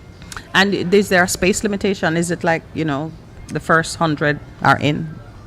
Yes, we are limiting it to the first 100. Oh my We are goodness, trying that was to just a limit random guess Right. on my Prophetic. part. because it might become a little too difficult after Prophetic that. pastor says. Just pick it up. I just pulled it right out of the Yes. Yes, so the first 100. Prophetic, So yes. yeah, and so it means the parents would do the registration Yes, and they yes, they would do that. right, So they can yeah. just go onto the website, click, and there's some information asked about the student name, etc. And they pay right from the website. And it doesn't mean that only those who are about to sit exams. Anyone can go. Any student. Anyone, Yeah, because to be prepared. Everybody does some form of examination. It's probably more applicable to the ones doing external exams Yes. because they are the ones that are very anxious and so The on. But limelight. right across the board, everybody has to do a test at the end of June. They all have to do I tests. feel like even persons who are preparing for a job interview and need to know how to answer questions when Yes. you're being asked a specific question about your experience or so on and so forth. I'm just getting you some more business. What about and tertiary level students? too? Yes. This is of great benefit Yes. to tertiary students as True. well. So we're not really limiting. It's just that I know that the CSEC students are And the the Cape. more anxious, the CSEC Right. and the Cape. Yeah. But it's across the board. As you were speaking earlier, talking about understanding, stepping into the mind of the examiner, I grew curious as to how examiners seek to test on a subject. What are the focal points for them? I mean, take any subject. Take one of yours Yeah, that you tutor in. What are they looking for? A lot of times, questions, they are asking for critical thinking skills. All the time. So it might not be, and that's what confuses students a lot because they're taught to think in a box, but they have to think outside of the box For testing for purposes. testing purposes as well as for real life. And So it's for a real- good yes. way of testing them, right? So it's not just regurgitation of material. They have to now apply the information to certain Synthesize scenarios, and bring it from and different- sometimes that really, really baffles Challenges them. right? Mm. And yes, it is a Yeah, challenge. That's important. So you're being tested in a manner that is inconsistent with how you're taught. No, not really. Well, Yes, No. because she says you're taught to think in a box. You're taught in a structured way, but you are tested to pull from that information in a non-traditional or in an unconventional way. I'm not so sure because most people. But you're not sure educator. about? No, you're an educator. I am. And in terms of Bloom's taxonomy, that's how people Yes, learn. yes, You yes. start with just regurgitating to the end where you have to bring everything together in terms of synthesizing the information that you have. And most of our educators have been exposed to that. But Yes, past but that, you're- not necessarily in the rural communities, and I find that there are problems in certain schools, certain of the the more prominent schools in quotation marks, I went to the same teachers college. No, but you see, saying that a Not- thing is done historically done in a particular way using a particular methodology that is deemed credible by virtue of its longevity and presumed utility does not mean that that is still the best way. It's just the way that was made popular and acceptable at the time. Look at what's happening. The commissioned report says we are finding a disconnect between how students are prepared and what the world requires.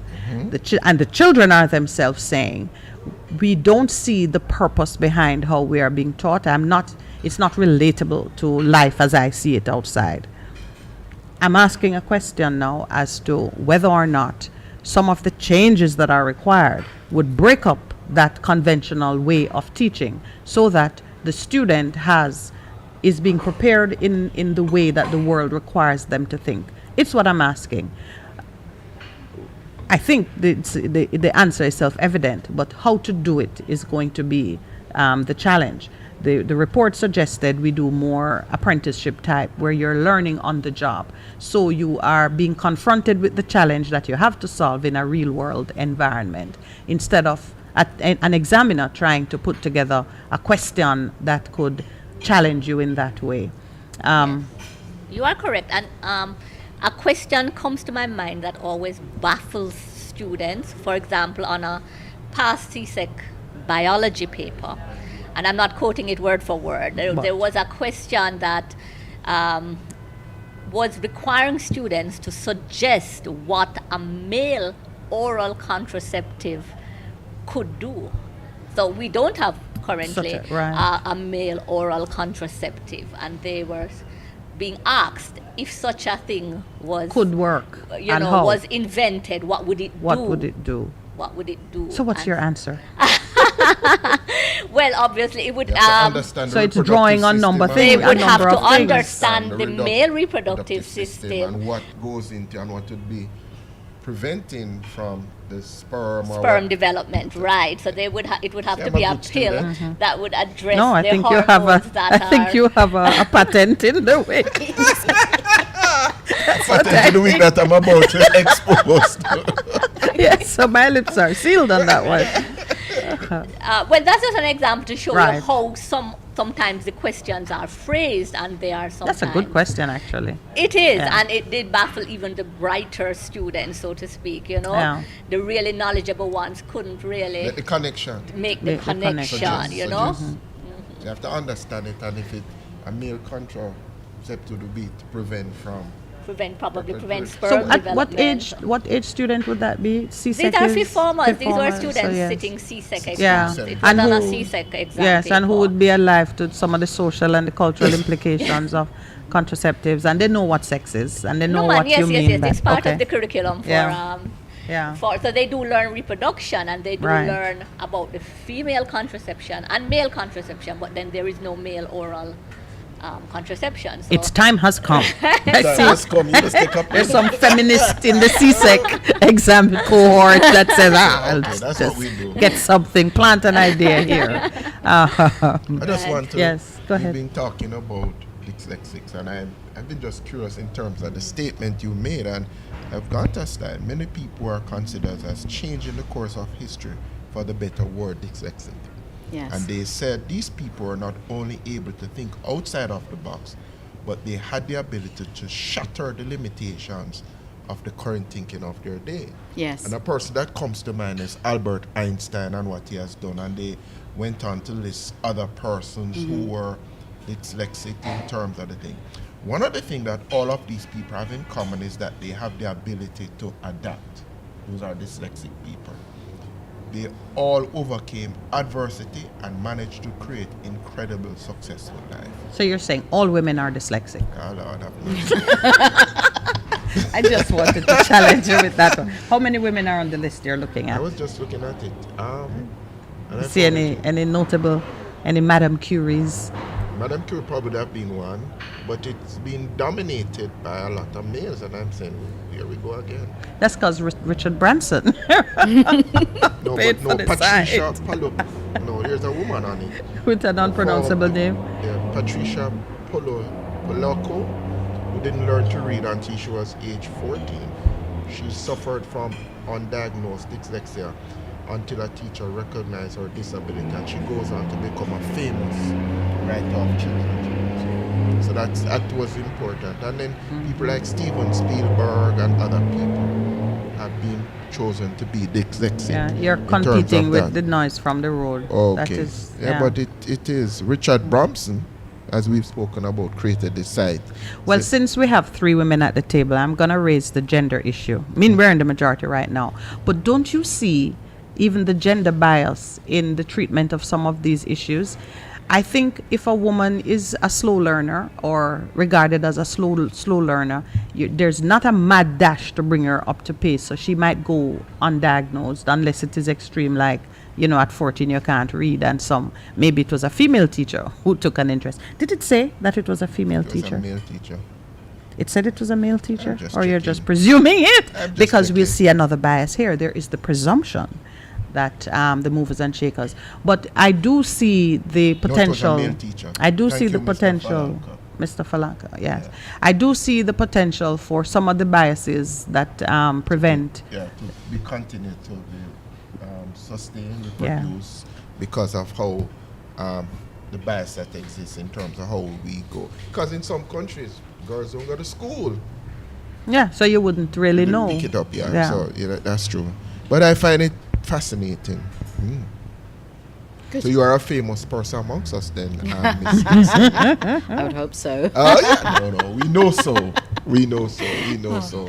All right, where's our producer? Because I you do were want to talking take some about phone SET, calls. an organization that been set up. Set. Okay, yes. So SET. SET is a Society for Education and Technology Foundation that I set up. And the idea there is to help people basically identify dyslexia in schools. So teachers can get free materials. There are tests you can do. If you've got a child, you can do a tick box test to find out Are if you you're... serious? Yes, it's there's up, loads it's up of... and running? So it's a website up and running, but the idea is that there are lots of sites that are used in conjunction with what we're doing, like the UK Dyslexia Association, because they've got so much information on that.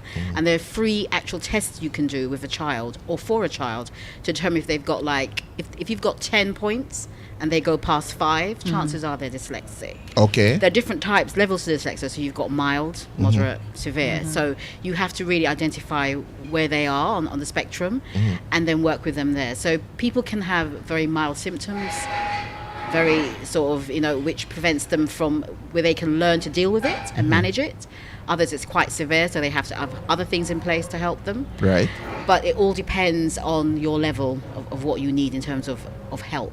So can you tell us the name of the site? Because It's the UK Dyslexia Association is one of the sites. Made Right. by Dyslexia is another really good one, which you can get free testing as well. And those are the 2 major ones. There's quite a few more, which I am going to actually get a list for the next time I'm here to actually share with you.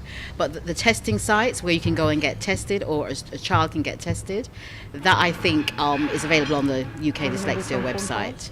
Okay. So you can test your child. You can test a child you know of that's That's struggling helpful. in school. That would be very helpful for me. Okay, I will working get in that the link school for and- you. So Yeah. you have a foundation. That's what you said. Yeah, it's a foundation. So So what we it's- work on is just helping. We just want to create an awareness about dyslexia, Yes. an appreciation of what it is, Yes. and not call it slow learner, dunce. Or dunce. We want to get away from those terms and start identifying what it is. That it's also to do with learning gaps, missing gaps in your education for whatever reason, trauma, not attending school, a bit like what's happening now. Right. With COVID. People have lots of gaps in their education. And so how do we deal with that and address that? Yeah? Okay. May I ask a slightly personal question? Where are you on the spectrum of... I'm moderate, so Moderate. therefore I have papers and I have words that I have to remember, and so I'm moderate, definitely. Yeah. I think you'll have to test me to see. yeah, where I am. yeah. I I think know you I'm might not be doing a little bit severe. better than me. No, but I I don't- find that I have to write, even though I don't think I really need copious it. notes. I take notes. Yeah. I just have the desire Okay. to keep. So I have notepads with. Pastor say I take copious notes, but I find that I have to. But I think you might yeah. find those notes may turn into ideas that you wake up in the morning and you get something from that. So the idea, because I take notes, but then it creates a new idea from those notes. Whatever I've written down the day before, then the next day I'll wake up with a whole picture of pictures, just pictures of and words of things that I think could work. So that's how it tends to work. So maybe that's why you do the note taking. Well, I'll submit to a about it. proper consultation another date.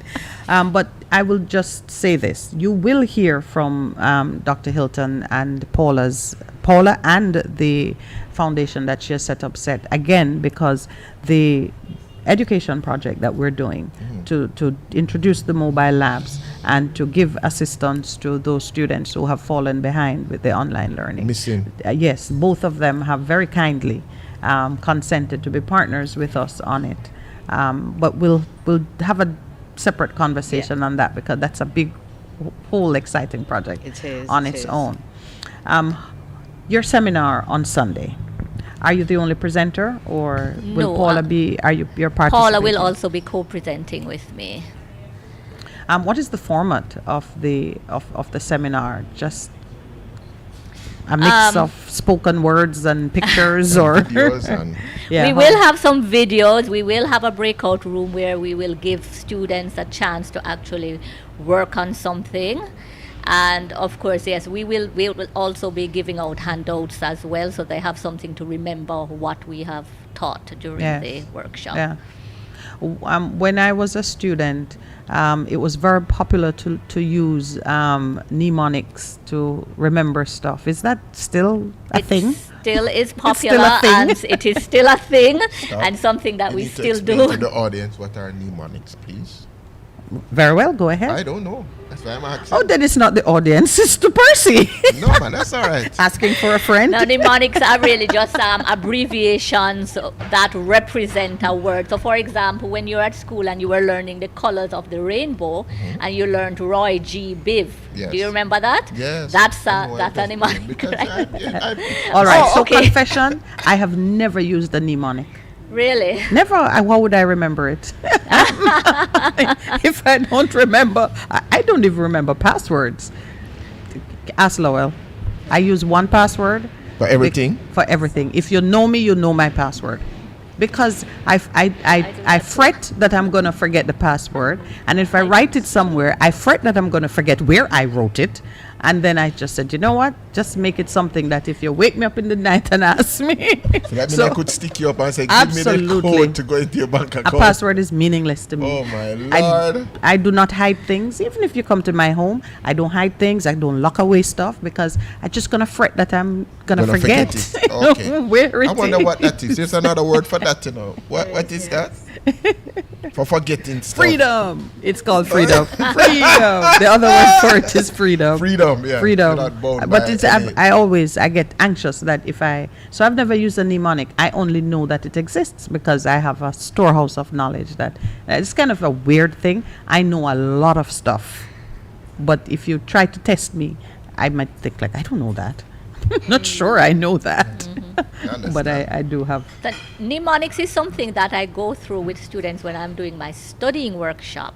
I won't really be touching much of that on Sunday because For the that's on techniques. exam techniques. But I do a studying workshop, and I've been around to a few schools that I go into the schools and actually present to them on that topic.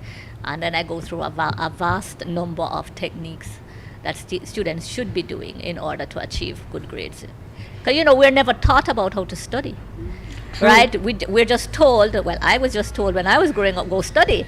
And nobody actually sat down and said, this is what you do. the most efficient way of studying, What is the most efficient way of studying? Well, there are a number of things I could go through, but one I think that is very important and that students do not do is that they do not get enough sleep. And yes, Most important thing. and I think that is probably the number one thing. If you get enough sleep, your brain is so much more capable of absorbing material. So you're not wasting time. I don't like to study.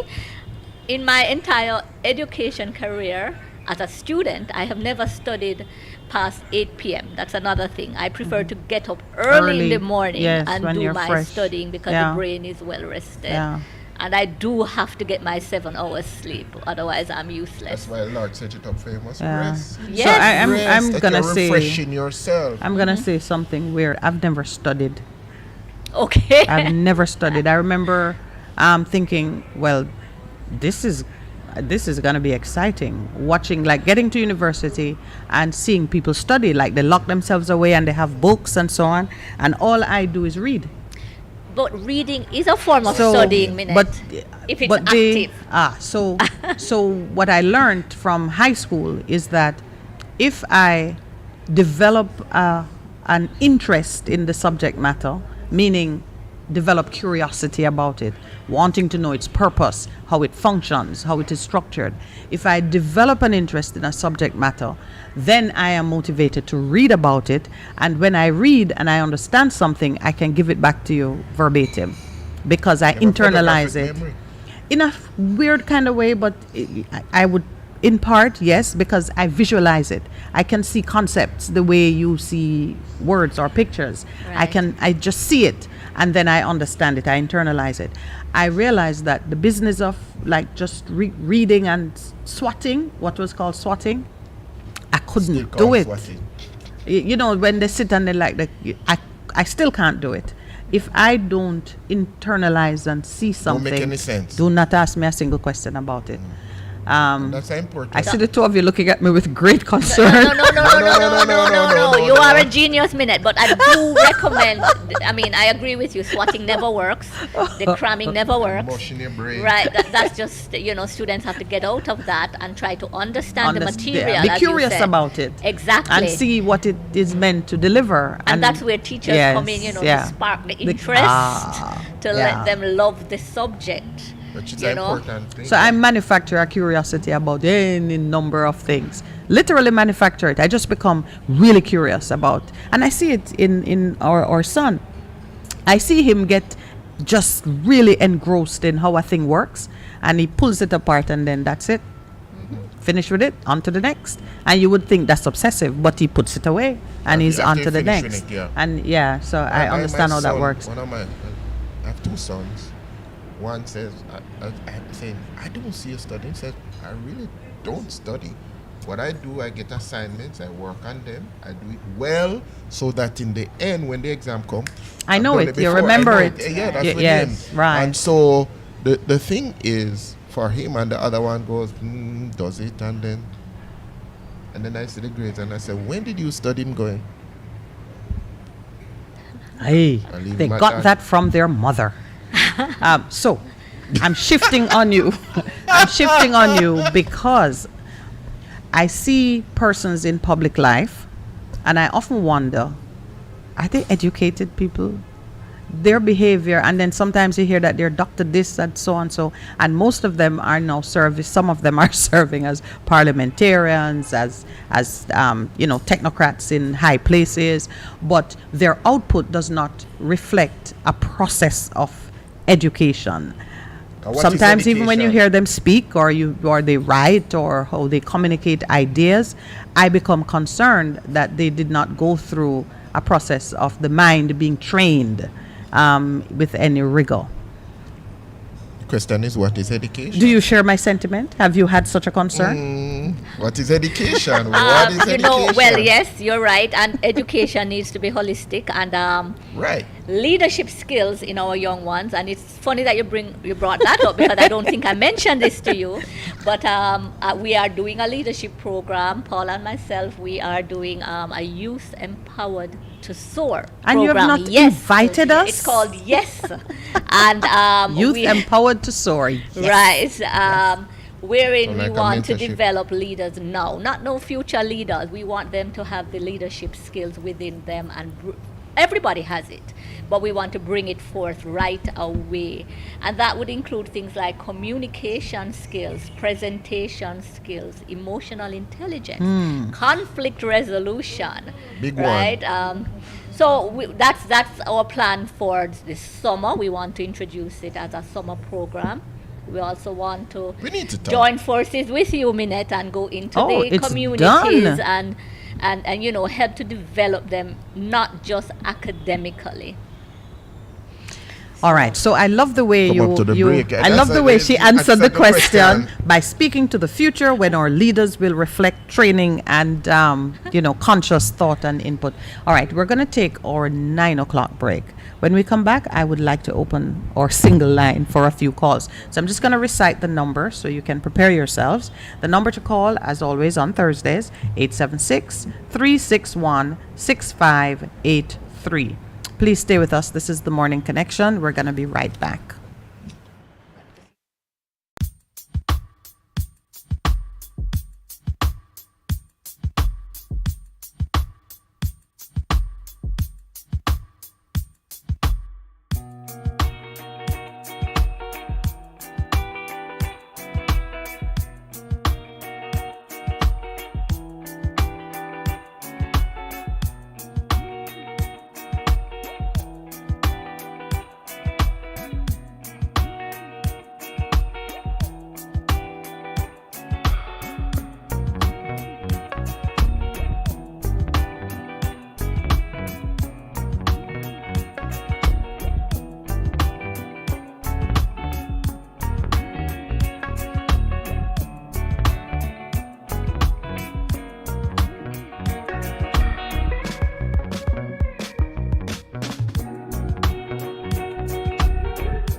Good morning and welcome back. Are we starting with a phone call? Should we start with that? Or okay, so for this segment, Pastor kept saying it as I used the word education repeatedly. What is education? Now, the foundation, to kick you off or to start us off, I'll refer to what was described as the policy. Caller on the line? Oh, I'll get back to that. Good morning. Welcome to the Morning Connection. Yeah, good morning, Mr. Lawrence. Good morning. Good morning. Hi, Russ. How are you? You guys sound a bit low though. Sound a bit low? Hearing us clearly now? Yeah, I'm hearing you clear now. But Okay, go ahead. not much, but it can work. All right. Yeah. All year you guys discussing about slow learning. Was a slow learning or Oh, no. We're two things we're talking about. We have guests Yeah. in the house, Dr. Hilton and Paula Dixon, and they are speaking about an upcoming virtual seminar to teach students examination techniques, how to understand, interpret, and give your best answer in the exam environment so you get the best results. But in the course of that discussion, we have looked at a very common and often undiagnosed learning disability, the dyslexics among us, and giving credit to the famous ones who have contributed great things to the world of technology, science, and industry. Because the genetic condition which predisposes them to learning in a different way actually gives them the gift of making some stellar contribution. I feel like language have a lot to do with it, like the language that the person's, spoken. Because like for instance, like so Jamaica got patois now. Yes. I feel like the language that the student them speak every day and daily have a lot, You mean mnemonics translating? is a good thing too, We talked about mnemonics a while ago, but you're now talking about what gets lost in translation when the student is being offered material in the Queen's English, but they think and speak in patois. That's what you're talking about. Yeah. Ah. We started breaking a while ago, but generally the language that the students speak, they mostly learn faster. But mnemonics is very good. I remember when I knew mnemonics like in Spanish, Did you study in Cuba? Yeah. Ah. I remember my Spanish teacher. Like for instance, bread. You bake a bread in a pan, right? Yes. And pan in Spanish is bread. Yes.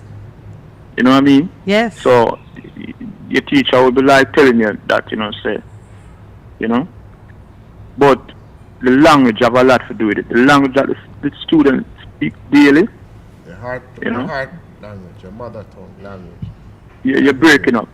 Yeah, I was saying there was actually a project that was done at a primary school in Jamaica where they taught the children in patois. Some I can't hear it at all. And they found that their performance was even better than when they did the instruction in English. And that Oh, was Pastor, you're breaking up, man. I don't know what is happening because I'm speaking. I don't know Oh, if it's my end or yes, what, I think it's the connection on your end. Do you hear me any better than you were hearing, Pastor? Yeah, I hear you better than Pastor.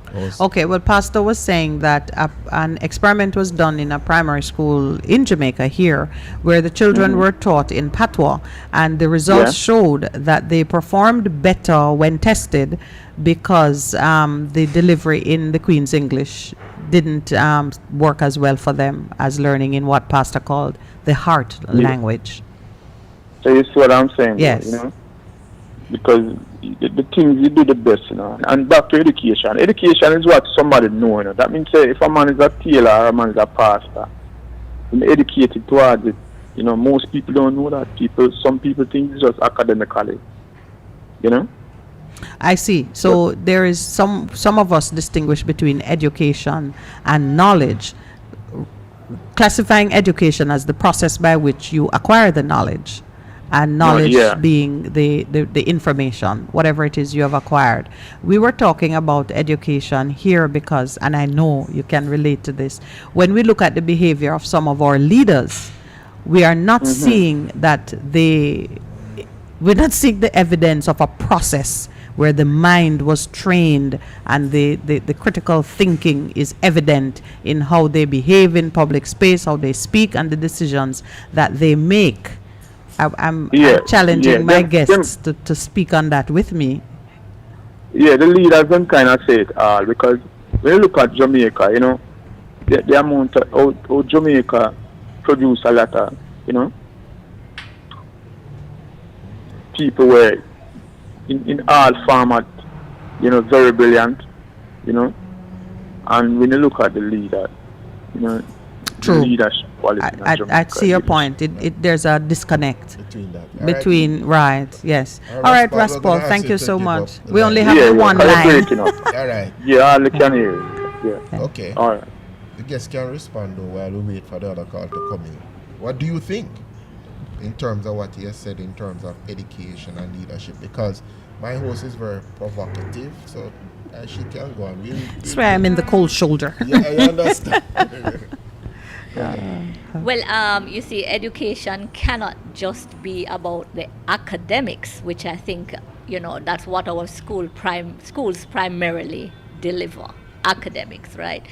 It has to be about other skills that we all need as adults in the workforce. And they also need at their levels too. They need to learn how to survive in their communicate. environment. They do. Everybody needs those skills. So as you were speaking about some of our leaders, perhaps they need to brush up on some leadership skills, you know, learning how to resolve conflicts, common decorum, just how they carry themselves, etiquette, things like that. Those are not really taught in school, so True. you know, but learning is available online, and they can, you know, brush up on these skills. So earlier I was saying that if you're a politician but you came to that job by way of studying law, when you're studying law, you would know that in order for me to be qualified as a lawyer, I need to cover these basic things. And you cover them and you're qualified as a lawyer. You then translate those skills into your job as a politician. I would imagine you would be thinking that my first survival tactic would be to keep my job as a politician. So that job depends on having the public feel that I am at least doing my best for them and meeting certain expectations. And so you would behave accordingly. To me, the process of education would leave you as someone conscious of how to survive in your chosen environment, because you would learn your environment, understand what it takes to do well in that environment. So I get puzzled when I see, for example, I don't think any politician says, well, I'm going to be a politician and resign in disgrace.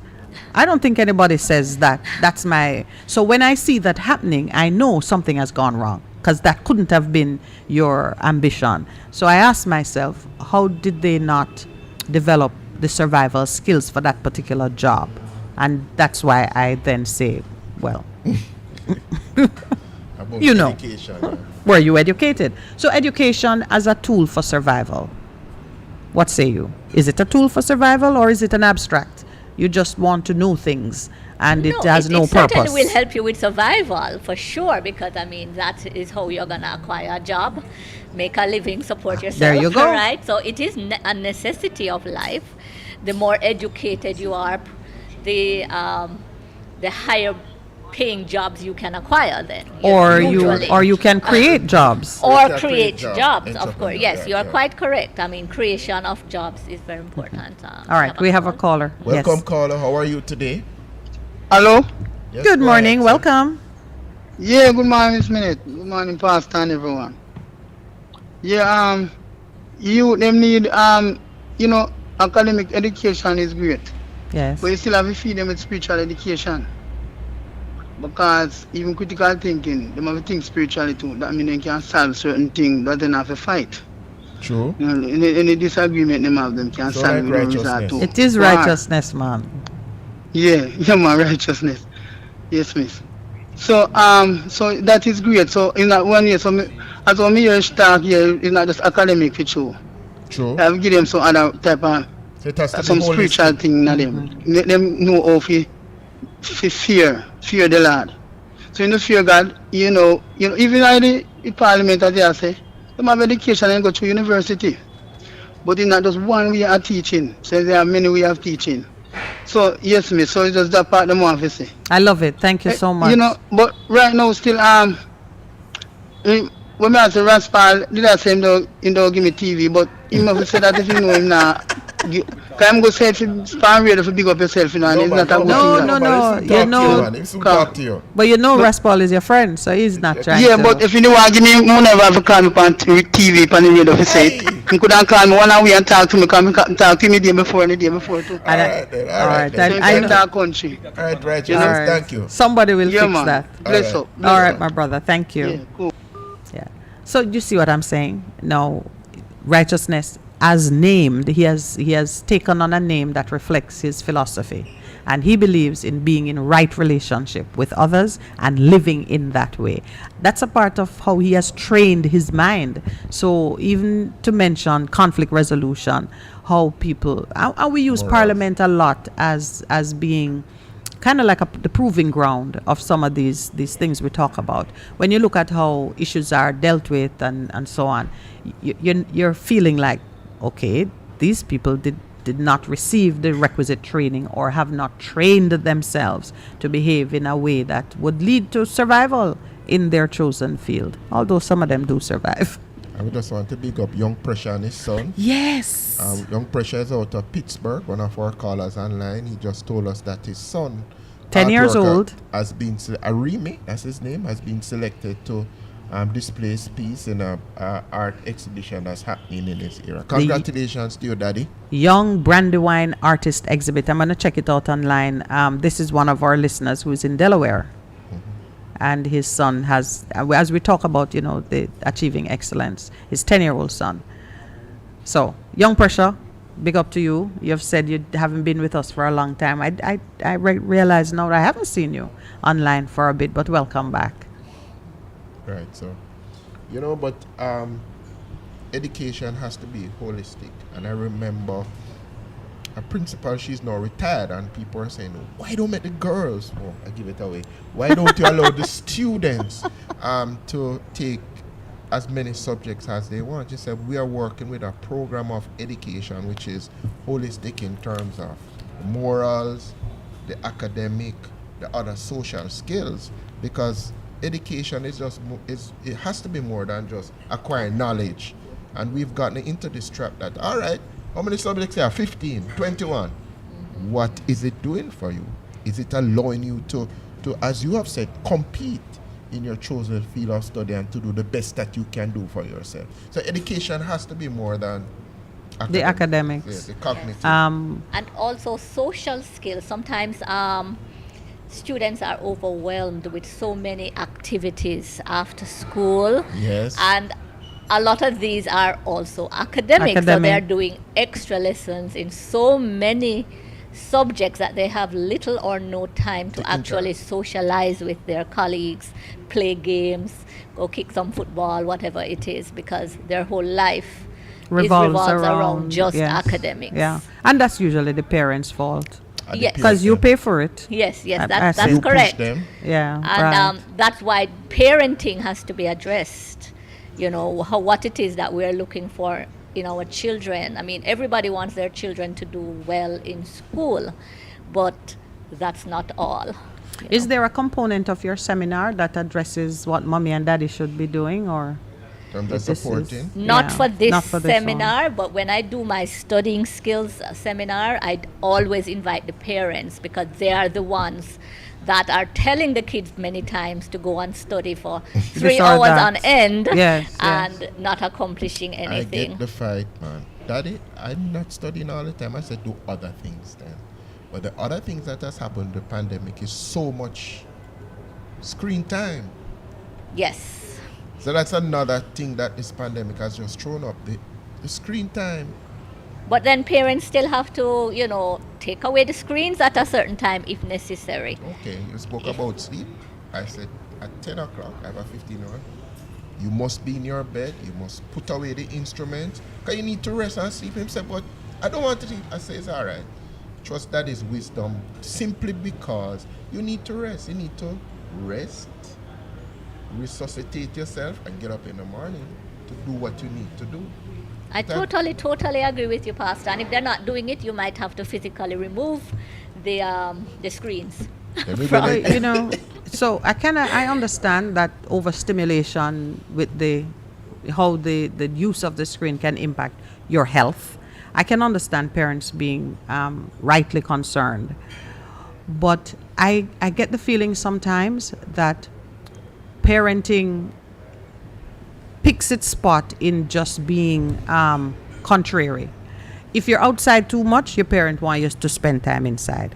If you're inside too much, they want you to spend So it's time balance outside. and moderation. And sometimes it may be in achieving balance, but I find that a lot of us, our parenting skill just resides in shifting the child away from what the child is naturally disposed to do. In other words, we think that children ought to be doing what they're told to do as opposed to what they want to do. And I watch myself with that sometimes because as a youngster, I read a lot. So it's just so weird because now comes, I guess, the law of averages. You have 7 kids and one is inside reading a lot.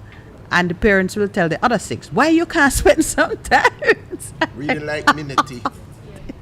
But the fact of the matter is now I see kind of the reverse happening. Children are inside, they're online, and they're learning every kind of different thing. And parents become concerned. Not saying unduly, but I kind of keep an eye on And how balance, much of I think. it My is thing with about just balance being and contrary. moderation. No, not being contrary. Play ball. What I did actually was to sit with him and say, okay, let's look at a day. Let's do a time budget for the day in terms of studying. Oh, that sounds like you and Lowell read the same manual. Yes, let's work with a time budget because the truth is, Yes. you get a rate of return on your investment. And for everything that you invest your time in, you must get a return. And some of the things, you're really not getting a return. So we are teaching them some of the things we weren't taught in terms of learning about moderation and balance and the things like that. Because if you do too much of one thing, it's not good for you. Yes, sir? So they say, but not you don't sure. know about that. She don't know about I don't too know much that of one is- thing not good for you, Mr. Producer. I don't know if it applies to all things. Like but, what? Well, I pick a favorite one of yours, like worship. But I'm worshiping now. So too I'm much of created it. to worship. So too much of it. Too much of it is bad. Created to worship. But you just do this all the time. But you Yeah, made an it's just- excellent point. One of the things we spoke about the role of parenting, Ms. Dixon. How important is that in terms of people who are dyslexic? How does that help in the process? Oh, it's very important. So if you don't have parents sympathizing with the fact and understanding the issues of dyslexia and what you're going through, I remember once we did a seminar, me and my sister, who's a specialist teacher, and what we did was we created a room where the screen was blurred, and we asked them to write what they saw on the screen, because that's what a dyslexic sees. They'll see a blurred screen, but we said, you need to write what's on the board, on the paper, but so we can't see it. Well, that's not our problem. Get on with it. That's what we're expected to do.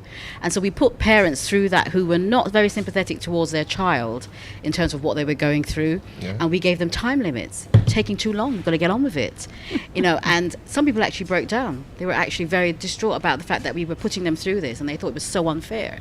So that's how the dyslexic feels. We did other examples of sometimes you're in a class, and Minett mentioned you're not hearing what's going on, but you're there. You're present, but you're not hearing. So we did that in a muffled way. So they had problems hearing what we were saying, but we were told to write it, and they were very frustrated. That's very graphic. Yes, powerful. So at the end of it, a lot of them were like, very sorry. I'm so sorry that I never understood what you were going through. The idea is to get parents to empathize in a way where it's practical. They're not just telling them, your child's not hearing. No. Can let you empathize and become facilitators of learning instead of just generals in an army cracking the whip. Exactly, cracking the whip. So they now understand. So they now put things in place. They now more patient with the child, and they understand that learning for this person is different. Their child is different, but it doesn't make them not bright or be a part of it. So we did little seminars like that with parents who seemed to think that their child was just being difficult or lazy or had all these badges on their children, and just needs a good slap, and these things are not going to work. Sounds Jamaican. That was going on in England? That was in Jamaica. This was Jamaica. Okay. This was Jamaica. Sorry, this is Jamaica. We did a 3-year project called IEC, and IEC, it was basically inclusive education. So we sort of helped just to create awareness and to teach students. But one of the things we noticed there, that students struggled with words like shot, and so when you say the man shot the person, they would type SHUT, which goes back to one of your callers saying the language. I'm going to say no, shot, and then it's but they would still say no, shut the man, shut the man, and so things like this we had to address and say, look, you shutted him. So we sort of took the fact that we said, look, that's how you speak, that's fine, but if you're going to do classes, if you're going to learn English, this is how you have to do it. And so they then differentiated between, and that was fine. Yes, it's fine to help. They would just say that's the rule. Exactly. And you'll follow the rule. No, but there's a difference. And when you're saying it like this is what it means. And when you're saying like that, that's what it means. And just educating the child and showing the differences makes a big difference to a child's education. So all credit to when I was Dr. Herbert Devonish from the language unit up at the university. They were the person who ran that experiment. Yes. When I was in third form, high school, we began to do, I've forgotten what part of math it was. Makes sense that I would forget. And I remember my teacher was a white man. I think his name was Braun. Tall white man in an all-girls school. Problem from the start. But he would put questions on the board, and you were to solve it. And I would have the right answer. Always have the right answer. But my method was not what different. How did you get that, Palmer? Well, I did this. That's not the method. That just happened like 3 times, and I shut down on math. Oh, wow. But you watch me do puzzles. Yes, I understand. I look at a jumble, and it organizes itself in my mind, and it happens in by 10 seconds I've done 5 words. Do not ask me how. But the minute you start to say, but you have to do it this way, time to take a break. That's actually what I think. She took a break Steak from or math. 9:30 work. Yeah, that was it.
All right, welcome back. We're in the final segment of our program. So now we get to do the wrap up. Pastor, you were suggesting a summary.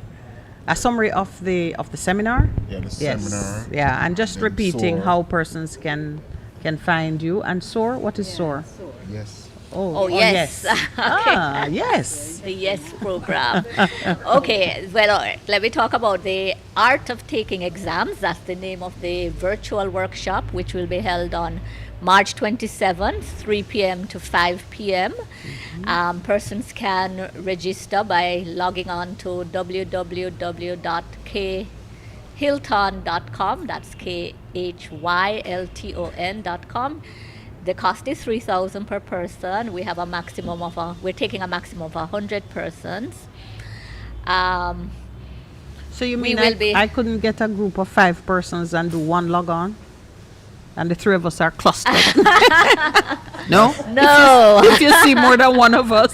Right, we're going to request that your videos are on because we want to see your participation, your Just shift around. expressions. So we'll keep a rotation. Listen, man, we don't beat that gate. Minette, you're giving them ideas. Minette.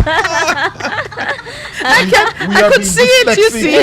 We're being dyslexic. I could see it. Out of the Actually, box. I saw a huddle of 5 persons by one device. Said, hold on. Innovation. Right. You can't think anything. All right, more. so one person per registration. Yes. Oh, yes. boy. And Yeah. we'll be talking about the mind of the examiner, interpretation of common command terms used in the exam questions, interpretation and analysis of graphical questions, what exactly is required. We will also be looking at exam anxiety, which is sometimes very Overwhelming. for students. Yeah. And Pastor mentioned our YES program that we want to introduce during the summer, which is for the youth empowered to soar, and it's going to be a series of workshops. The first one we'll be starting with will be a leadership workshop where we will talk about things like emotional intelligence, conflict resolution. We will also teach students communication skills, Is there an age group? presentation skills. We are aiming for 14 to 18 year olds. Right. Yes, okay. Right. So Excellent. that summarizes basically what I'll All be right. doing. You know, I'm going to make an appeal for you because as you were speaking, I could see some generous corporate sponsor funding you to do this exam techniques workshop free of cost so that as many students as need to participate can participate. I know it takes time and expense to, engineer these workshops, but I think it is ideal for a sponsor to say, let's do this every Sunday until exams and even during exams Or to, even to, going to help. into the schools or or to in go the cell into the and schools doing it now. face-to-face, doing it Absolutely. now to now now, right that now, they are, that- yes. So I'm not sure what funding agencies. It's here now, so I can respond to that. Right, or if you know someone who knows someone, just make a recommendation because I tell you, this is the kind of thing. If when I was sitting exams with my don't study attitude or can't study attitude, it would have been really useful to know that these cues can make life simpler. Do you know? This now is another probably useless but fun fact. The subject I loved the most. When I wrote the exam, I got just like a mere passing grade. And you know why? I knew so much about it that every question that I saw, I could just answer it from 10 different ways. And I ended up running out of time. Wow. I just kept writing. As I wrote something, I say, oh, but this is relevant. Okay. And I'm not someone to even care much about case law because you can always find the case when you need it. But I love that subject so much. I knew all the cases on oh my God, I was like, I was exhausted at the end of it, You must and have been. I did not. I almost failed. I only got a pass grade because I answered like maybe 2 out of the 4 questions, and the Wow. other 2 I had to do point forms Not bad. because they permitted you. I- So those techniques are useful. But before you press on, I'm not pressing on. I've retired. you have retired? Yes. I did not retire on me today. Can't. But I was just Speak going to against say, it. just from the morning connection, if there is any parent out there who is listening who would want their child to attend the seminar and can't, we're offering one scholarship. Oh, Oh, that is so excellent. Yes, we're Yes, offering. we'll, yes, the person absolutely. you can, WhatsApp us or Can or send a WhatsApp to this number, 876-361-6583. And so do it. It's live. So if you respond quickly, we are offering one scholarship to. Let's make Yeah, it that's two great. because it's two of us. Okay, all right. Yeah, So a two. matched pair. Yes, Maybe okay. a boy and a girl. Yeah. So if you can respond. So let me repeat the number, 361-6583. You want your child to participate in this seminar, but you don't have the $3,000 to pay for it. Please send us a text message to 361-6583. Give us the name of the child, and Pastor Percival and I, one boy, one girl, a matched set going into the seminar. The first two that gets First to two us. that gets to us, we'll send Yes. it to them. And All then- right. yeah, so just to support, and then we'll talk some more about. Yes, I think it's an important initiative. We, as you said it, and that's what I believe. We don't tell our children, "You are the leaders of the future." You are the leaders now. Yes, Right yes. now, and we need to give them the skill set. So even for the student councils at schools and so on, the 14 to 18, it will be somebody from third form up to grade Up to sixth form. up to Yeah. sixth form in Right. terms of school, and it could be something that we can talk about. But you further. know, I mean, I know you like to talk about leadership in the context of a man standing in front of or a woman standing in front of. You're leading others. But leadership skills in your own affairs is a very relevant concept. Right. So I have no ambition to lead a group of people. But you know what? lead In my yourself. own affairs, The leader I want in to me. exhibit absolutely. Leader in me. Yeah. When I'm procrastinating, I want to get up and say, Minett, get going. And it means something, which, you know, I frequently say to myself these days, to be able to have those skills, whether or not you have ambitions to be doing anything in the public space. Is Yeah. that meaningful? Definitely. We want to teach students to develop their own personal mission statement. Yes. To do vision boarding. So it's all about really, as you said, establishing that leader in me, that leader Before within you them. came on, Pastor Percival and I were talking about running the race. Or were you here when we were talking about the race of life? And the point he was making is that race, which you are set to run, he was quoting the Apostle Paul, running that race. That's a one-man race. Yes. Yet you need to compete against yourself, against your own failings, weaknesses, whatever, to be effective in running that race, because there is a prize that you need to claim in your own life. And so I love what you're doing with empowering youth. It's not so that you can go out and do better than the current crop of politicians and business leaders. It is so that they can do well in their own endeavors. The other thing that crossed my mind, and I'd love to hear any comment you would have on it, again, on the business of leadership.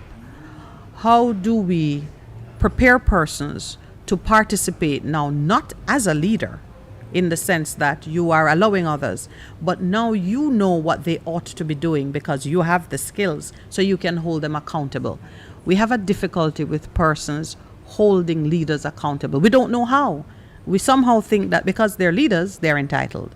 So we are not able to shift our perspective from being a follower to being the kind of follower who can hold the leader accountable because you know what he ought to be doing.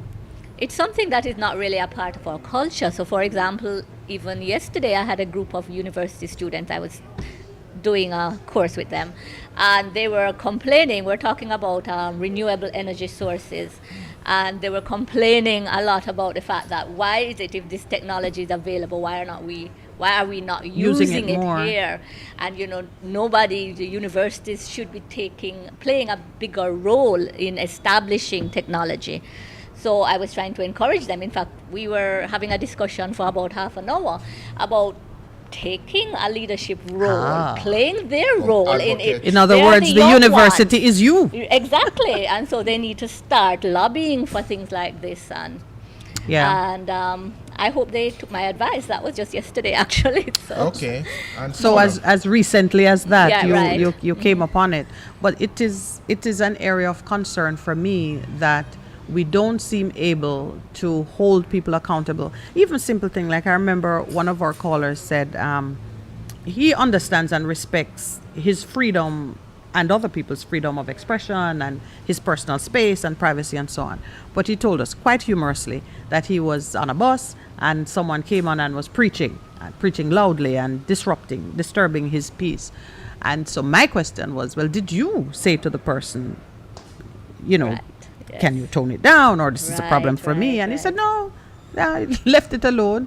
And I think other persons, he said, were in favor of it because his religion, and people tend to feel that if you permit religious noise, there is some virtue in it, as opposed to profane noise, which everybody finds disgusting if it's religion. But to me, noise is noise. And I was thinking about it and pressing him to see, how do we get ourselves to that point where we have the confidence to exercise our own freedoms and to hold persons accountable if they are acting in an unacceptable way. I know you're going to be teaching leadership skills. I've thrown one at you. Yes. No, well, you see, we have to build confidence in our students. Confidence is lacking in a lot of them. They're not confident in their ability. They don't assert themselves. And those are some of the things we want to teach them in this YES program, teaching them assertiveness with politeness. It's not that you're going to be rude, you understand? So all of this we want to cover. Yeah. And you know what crossed my mind? Knowledge. This now is where if you are knowledgeable about your rights, you can articulate them with confidence and without hostility because you are secure in your rights. So it does make sense that you teach it as you are going through the process of education, because you would educate people on their rights, which would give them the confidence to speak. So I applaud you for the efforts that you are making, and thank you for inviting us to participate. Thank you so much, Minett and Minett. Pastor. And Paula, Paula? Yes. So here you have been on this journey last 3 years. We have a call. Yes, so Paula is saved by the caller. Okay. Good morning and welcome. Go ahead and speak, sir. Welcome. Hello? Go ahead. We're hearing you. Yeah, you sound way back. Does this sound any better? No, well, I'm talking now here. I will see if I can pick up what you're saying. But I'm saying, I think school should be free. People should just get up and send them picking at school and them things, I just feel so from long time, because sometimes even some of the school them were not supposed to charge. Them charge in some way them charge, and the people them have no money, wake up without money and now send them go to school and them get it. But if school is free now, even people will have see a youth on the road and say, that's cool, man, because, I even carry him like how we used to do one time. Well, I agree with you that education should be a cost that our tax State dollars bears. cover up to a certain degree. It is a source of dissatisfaction to me that Yeah, our man, because constitution... everybody, everyone of you out there, every working people pay education tax, Yes. and some people not even have no picking at all to a school, and then still have pay education tax. True, because, And yes, you know, because so- it so is every a people social should have a glass school. responsibility. you know. Do you think it should be right up to university, or there is a cutoff point that it should be free? Well, I don't see no cut off points now, because I come back and work for the country, All right. And so now you wouldn't have no people that go away to go work, because would have the things better here. Okay. Words of wisdom. Because would have learn everything what there is to teach. Okay. And some of the things that they're not teach it out there, we have to go find and go learn. And all them things there. Are on the roadside. Okay. Because so what people get them education on the road, on the street, That's True. why education is not. Because even in high Confined to the school, classroom. you wonder where teacher are teaching, Okay. All Thank right. you, sir. It's the real thing. You see what I really see? what I really see, we have too much good-hearted people, but we look like we are too good and we get starved. Like we can't beat no more, we can't beat no more. People are supposed to get beat, man. Really? How did you switch from education to corporal punishment? Who you want to all beat? the government them should have get some beat. All right. Good. Okay, I hear you. Alright. Cause you look like them want come beat and them want the beaten. All right, sir. See. Okay.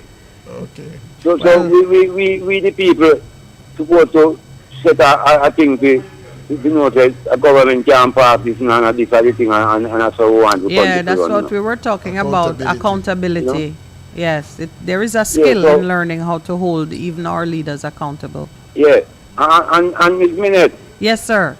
You was calling me yesterday, but you see my phone now, I don't know what I'm taking now. After the call, I get a message, Yes, because it went to voicemail, and I was saying, but I asked you to keep your phone on you. All right, I will try again. I really don't know what I'm taking. I will check it out. All right. It did ring one day and it can't ring again. All right, I will try again. So nice. Yes, Mama, I will see. But Yes. if you did leave a number, I could have called back, Okay. Then. Oh, well, okay. Whatever happens next time, It's then. an unknown. Okay. Oh, All right. yes. Yeah, you know what? Okay then. All right. Okay. Good No with worries. that. We'll fix that. Have a Alright. great day, Yes, and ma'am. thank you for participating. Yes, ma'am. Bless up to all of you. All right. Good. Bye. Thank you. Yes, Paula. Yeah. What are your parting words to us in terms of dyslexia and the educational process?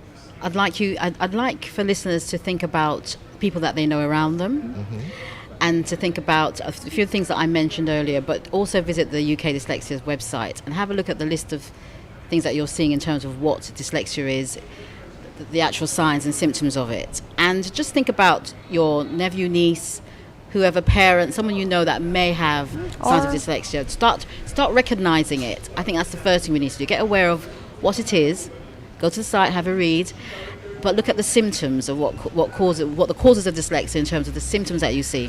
Forgetting simple instructions, not paying attention in class, losing interest quickly, not being able to speak very well but terrible at taking exams, those sort of things. Just look at signs for it, because if we can change the mentality of poor learner or slow learner or whatever whatever we want to call individuals who are not learning, then it's a start.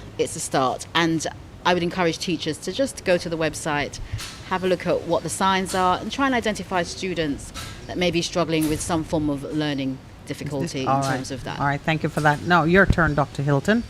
What's your parting shot?